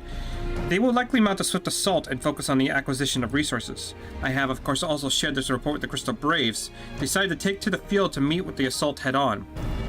Praise to your fellow scions of the situation, and I'm heartened to see that they know that they will be joining the effort. Pray report to Lieutenant Elion to lend your much welcome strength to our counteroffensive. Oh wait, did it actually skip the... Because I believe we were the ones who originally had to go find those boxes, right? And we found that they were explosives. But I guess it kind of skips that quest now?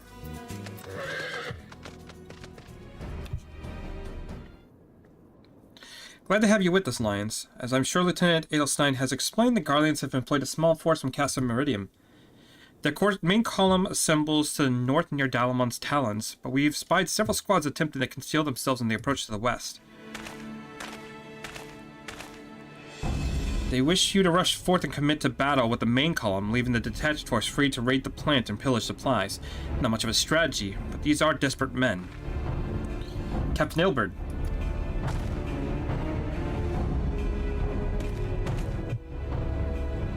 Greetings, Scion. I understand the commander bids you and your fellows come lend a hand to the Braves.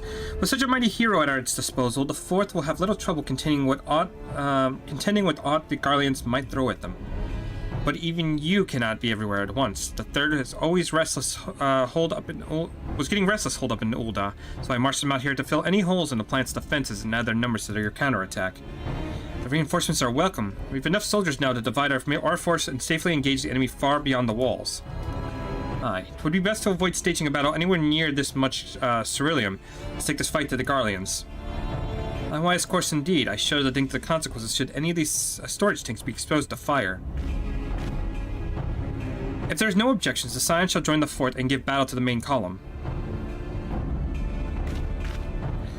You're with the Third then, Warrior of Light. Your job will be to intercept these squads hiding out in the west and prevent them from reaching the processing plant. When you're ready to proceed, report to Lieutenant Yuhase. His scouts should have a rough idea where the Imperials have concealed themselves by now.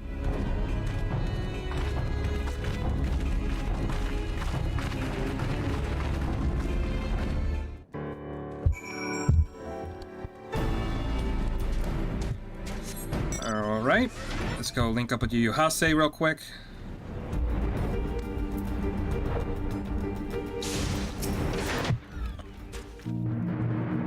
A pleasure to be fighting at your side once more, Scion. Our operatives invariably succeeded when you were around.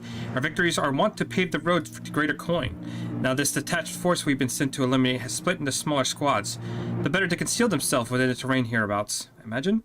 We need to split ourselves up as well to cover more ground, and make sure we root out all these would-be raiders. And seeing as you're an army unto yourself, I have assigned you to your own area to scour clean the enemy soldiers. Aye, this is a simple search and destroy.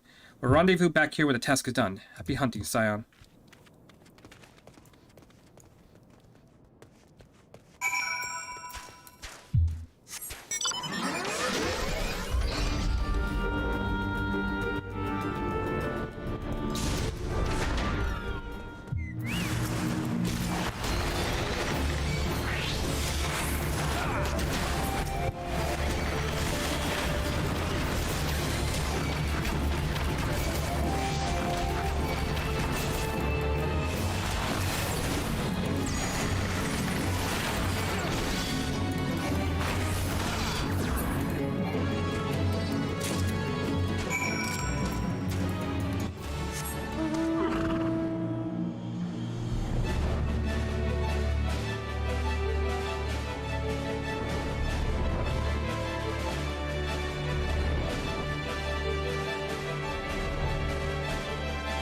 That's not right.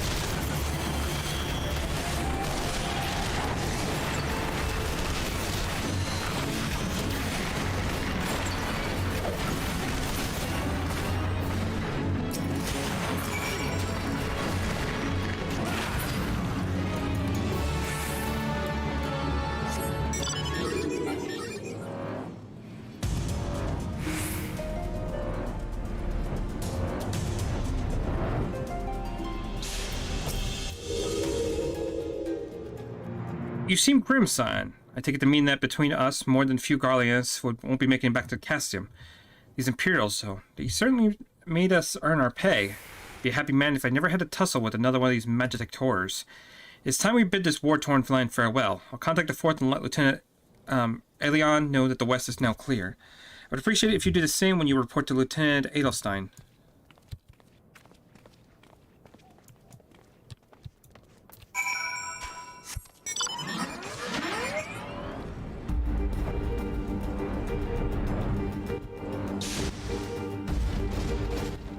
Keep going to the wrong spot. Okay, cool. Let's head over here.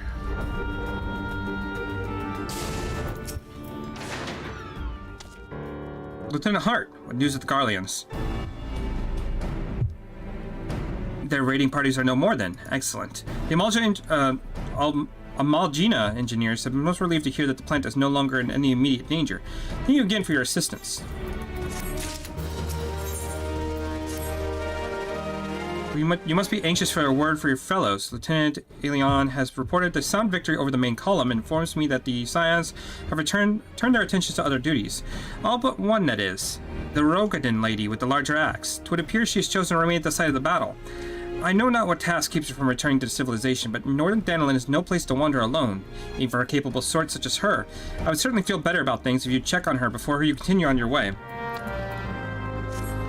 Oh... Fuck. Yeah, I'm pretty sure this is not a good quest. This is, yeah. Hold on, I won't be a second.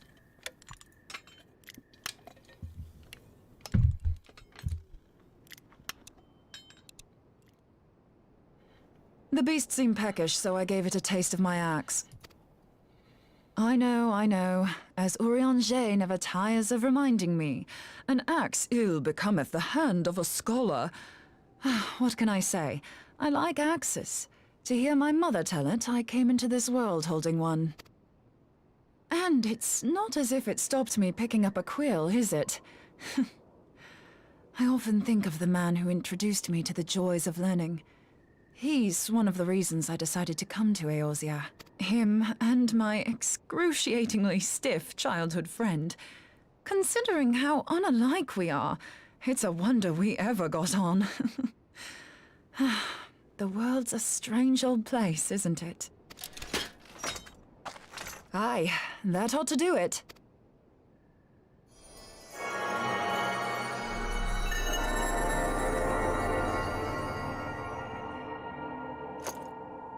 So far, so good.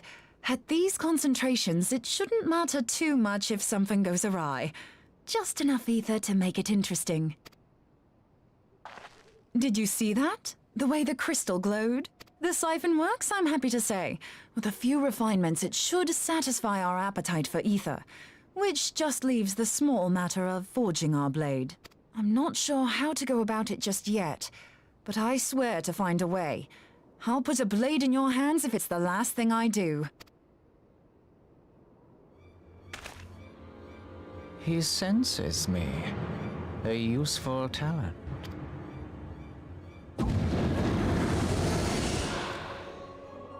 Anasian, are they onto us? By your brand, I see you are an Archon of Sharlayan, keeper of knowledge, seeker of truth. Meddler.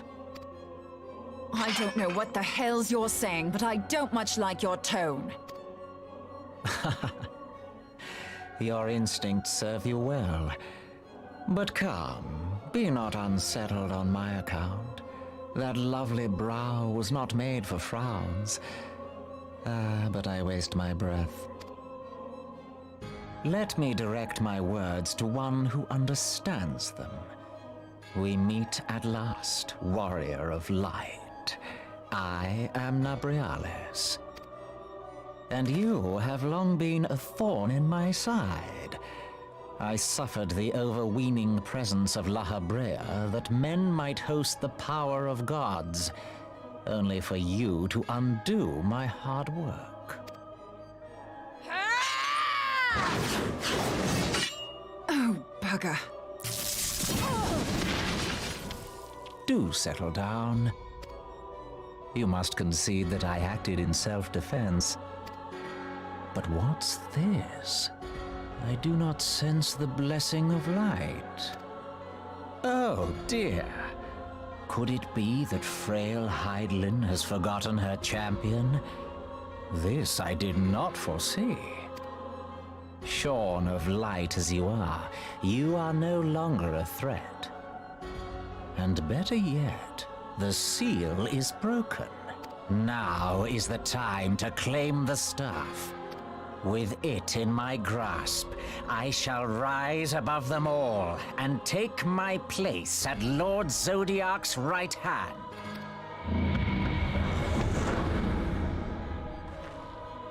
What did that bastard want with us?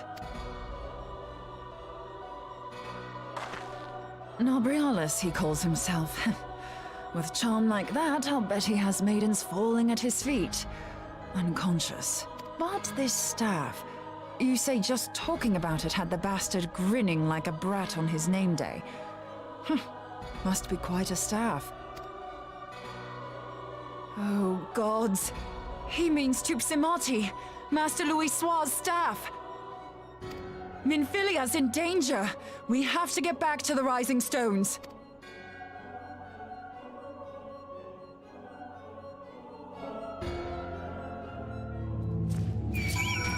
Oh, come on.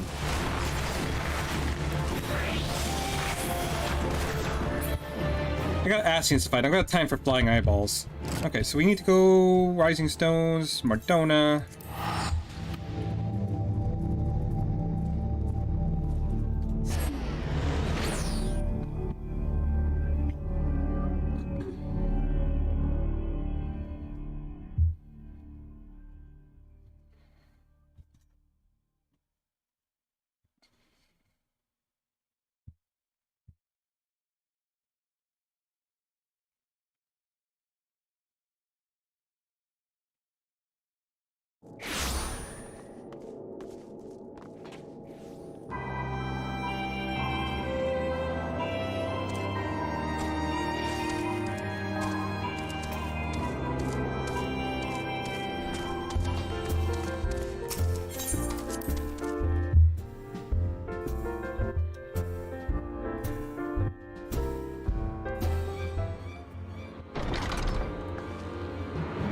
You're here. Master Louis Soir's staff is kept in the Solar, isn't it? Quickly now.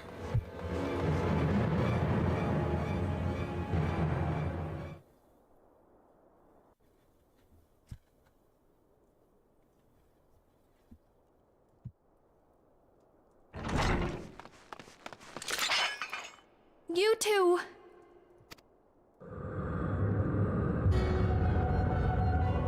So, you were able to divine my intent. What now, warrior of light? Ah, but that name is no longer fitting. You have become decidedly dull, and quite incapable of barring my entry. What do you mean? You truly do not know? Then I suppose it is only right that I enlighten you.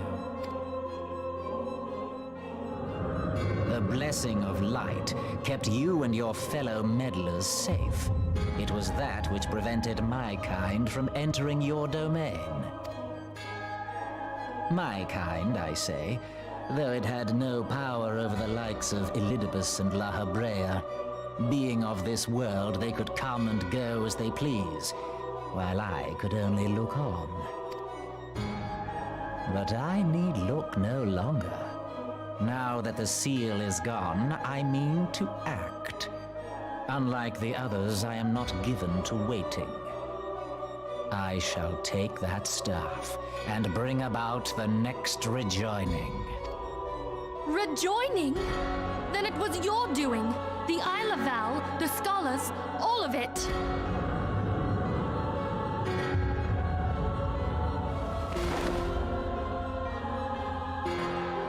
You will not harm her!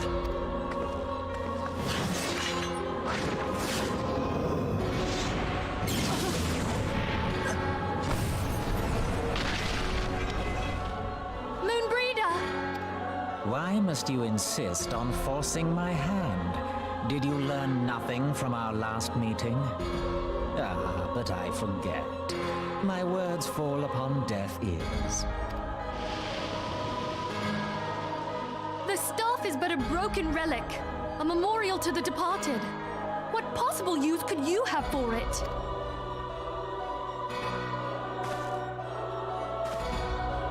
What use? You mean to say that all this time you kept the key, never knowing what it was you possessed? The staff Tupsimati, or rather the stone tablet it bears, is host to a great power. Together with the horn, it can be used to draw vast quantities of ether from its bearer's surroundings. How else do you think Louis Soir was able to invoke the power of the 12 without making them an offering of crystals? Summoning requires not only prayer, but a profusion of ether. Even a child knows that. If I did not know before, you may be certain I do now. But above all, I know that we cannot allow this staff to fall into your hands. I will die before I let you take it. Insufferable woman. I would happily end your miserable life here and now. Alas, Elidibus would never let me hear the end of it. Very well. If you will not part with the staff, I will take you too.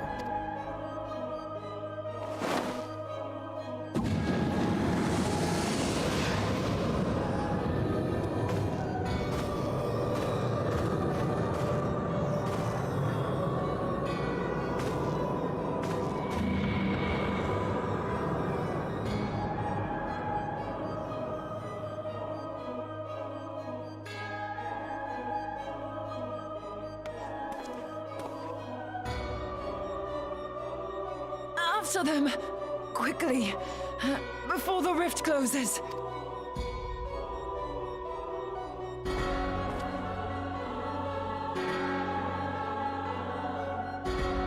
You know, I could just change to a white mage right now and kind of heal that up for her. You know, just saying, before I go fight this boss fight, I do have that ability.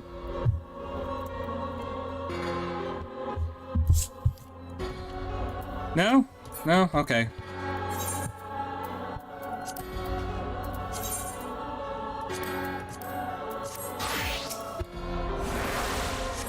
Heal.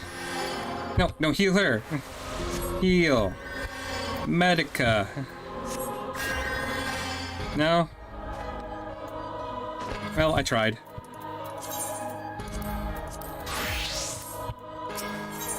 Okay, so now we have to go into the Chrysalis. I actually don't remember the Chrysalis at all.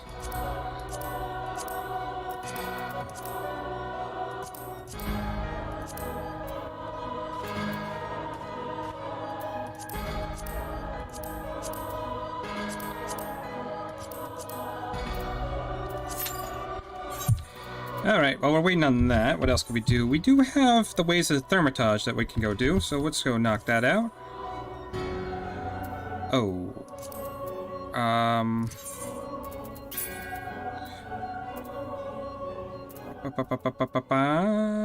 Do I not have...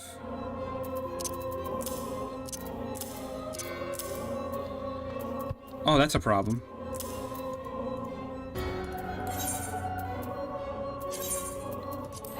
Well, maybe he didn't give it to me yet. That might be why. Yeah, he didn't give it to me yet.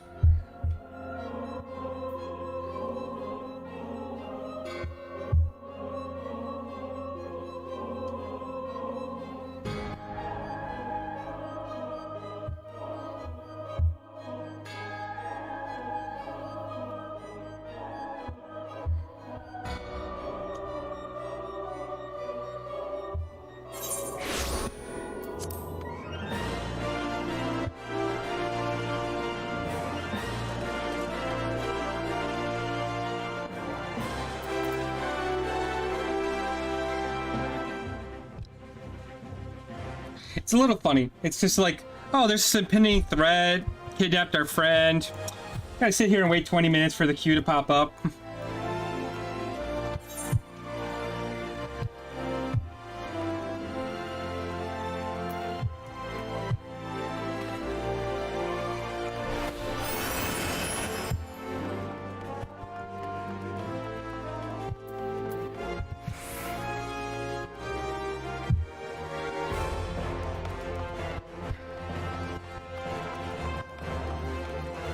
Pretty sure I already read a bit of this, but I'll read it again.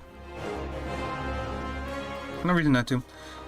Whoa, who, what? Oh, Thal's teeth, man. Did your mother never tell you not to start a thermitage? Look at the expectant face, Cuckoo Baigo. The gentleman is obviously a new applicant to the guild seeking audience with our eldest brother. Oh, Prelate Yayaki. She can recite the 307 verses of the funerary rites for the virtuous fallen, but the simple task of keeping our name straight seems ever beyond her grasp. Well, I, for one, find the constant confusion endlessly entertaining. My apologies, good sir. My merriment was not meant to mock you. Your mistake. It is our sibling Kukubuki for whom you should speak. What's this? What's this? Thal has lent us a new aspirant. Oh, Kukubuki. Were you here this entire time? Greetings, child. I'm Kukubuki, the eldest, and I shall venture to say the wisest of the 5 Masters of Thermitage's Guild. It's my solemn duty to furnish your would-be initiates with a succinct understanding of our beloved art, that thus I would have your fullest attention. To wield Thermitage is to unleash devastation of the highest magnitude. The lethal force of our spells far exceeds the destructive capability of any formal art of arcane manipulation. Fire, lightning, blizzards, somnolence, I don't know how to say that. Somnolence? The Thermitage calls upon the expansive arsenal of offensive incantations to incapacitate and obliterate all matters of adversaries. Open your minds to our sorcerer's teachings, and you too shall soon hold the unparalleled power of our discipline in the palm of your hand. Of course, such power has a price. You must be willing to plunge headfirst into the forbidding chasm of Thermitage's secrets, for advancement into the art can only come with the completion of deadly and terrible trials. I ask you now, aspirant, are you prepared to leap into the abyss in pursuit of power unrivaled? Yes. A confident response. Your name, if you will. Very well, Lions. Let us mark your initiation with 3 eminently practical gifts. My first gift to you should be the addition to your hunting log. The names of such enemies will prove suitable for your teachings as a Thermitage. The second and third gifts are a scepter and shield, instruments you shall need to focus on the destructive force of your will. Do you believe your initiation over? My dear disciple, we've only just begun. Take your new weapon in hand, and I shall set you forth upon your first trial.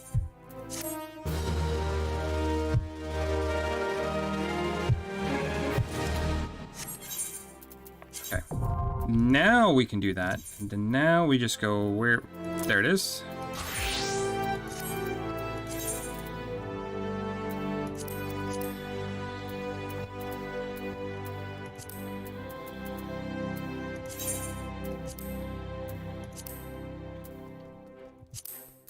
We can delete that set. We don't need 2 bards.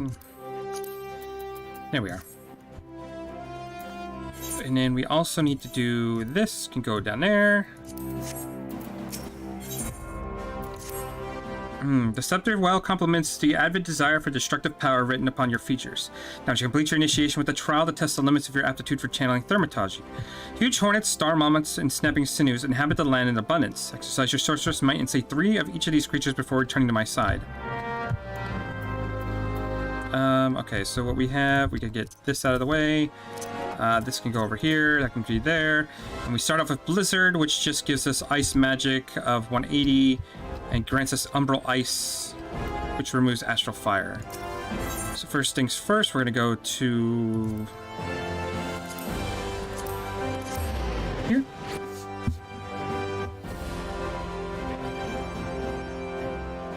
Magics. I'm gonna cast all the magics. You know, while our friend is in peril right now, I'm gonna go fight ladybugs and hornets. As you do.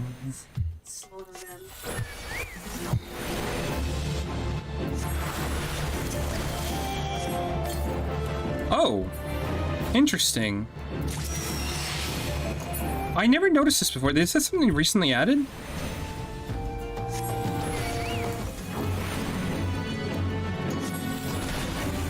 Like, it now has a symbol by the number. Where before it was a sword, now it's a staff.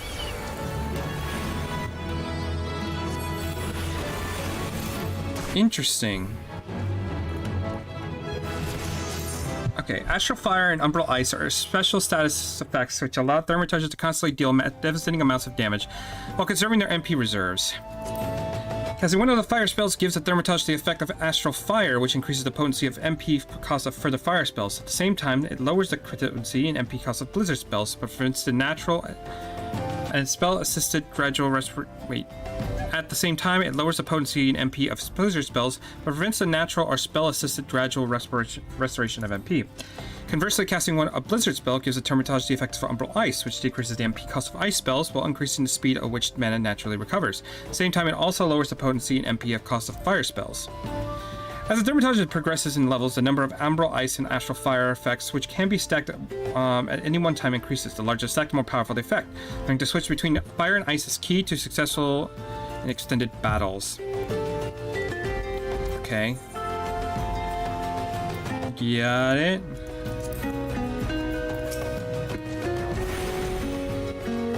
Fire.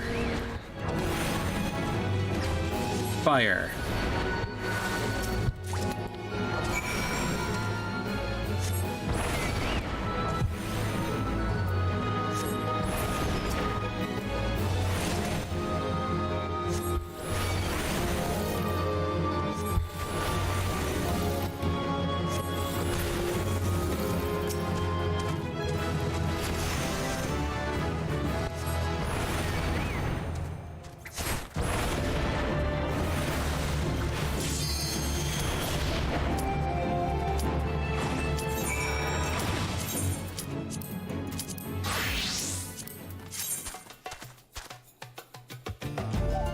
Okay, that wasn't that long of a wait.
See if I can actually remember how this fight goes.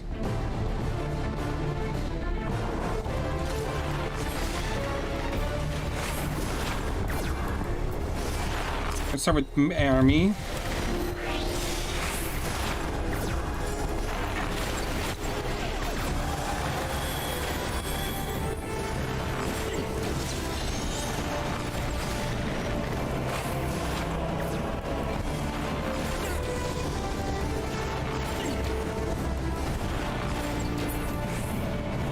If I remember right, there's just a whole thing where it's like he will start casting like orbs, and we're gonna want to like hit those, but then we also want to hit the opposite. So hit that. We hit that. We like want to run ourselves into different things.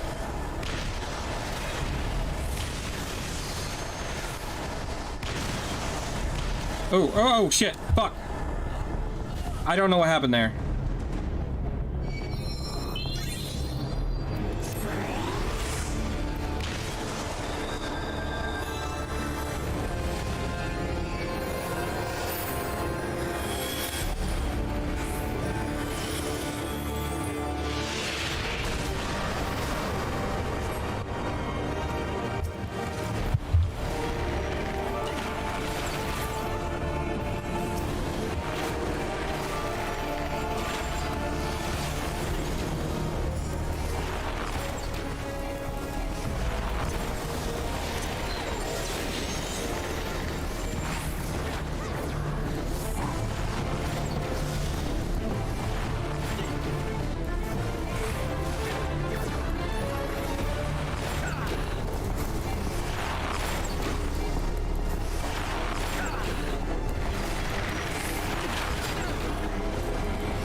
Okay, that was pretty clean.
A bit chaotic. I don't remember that fight at all, but, you know, we got through it.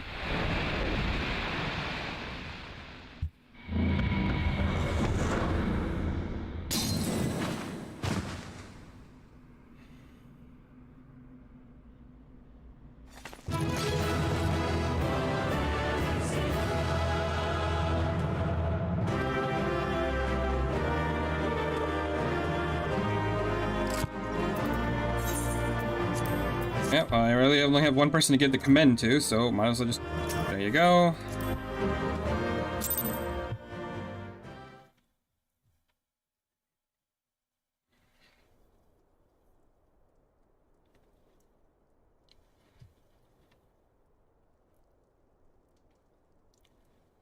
You're safe.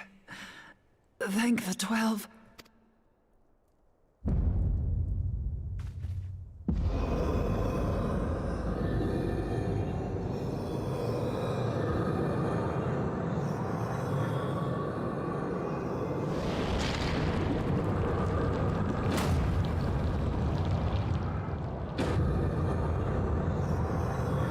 You may have bested me this day, but what of the next? What of all the days to come?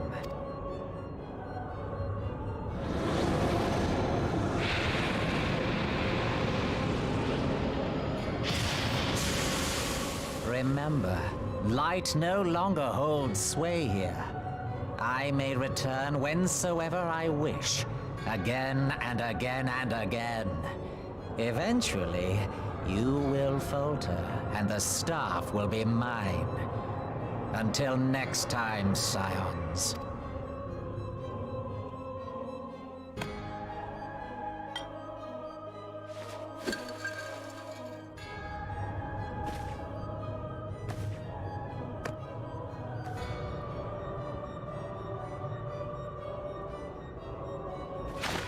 There will be no next time.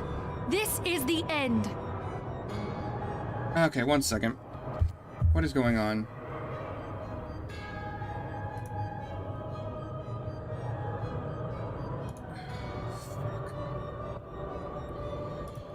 Okay, I'm getting a lot of frame drops, so I might have to end this stream here and try to boot it up in a... Okay, can we give this... Let's give it a minute, just to kind of reconnect.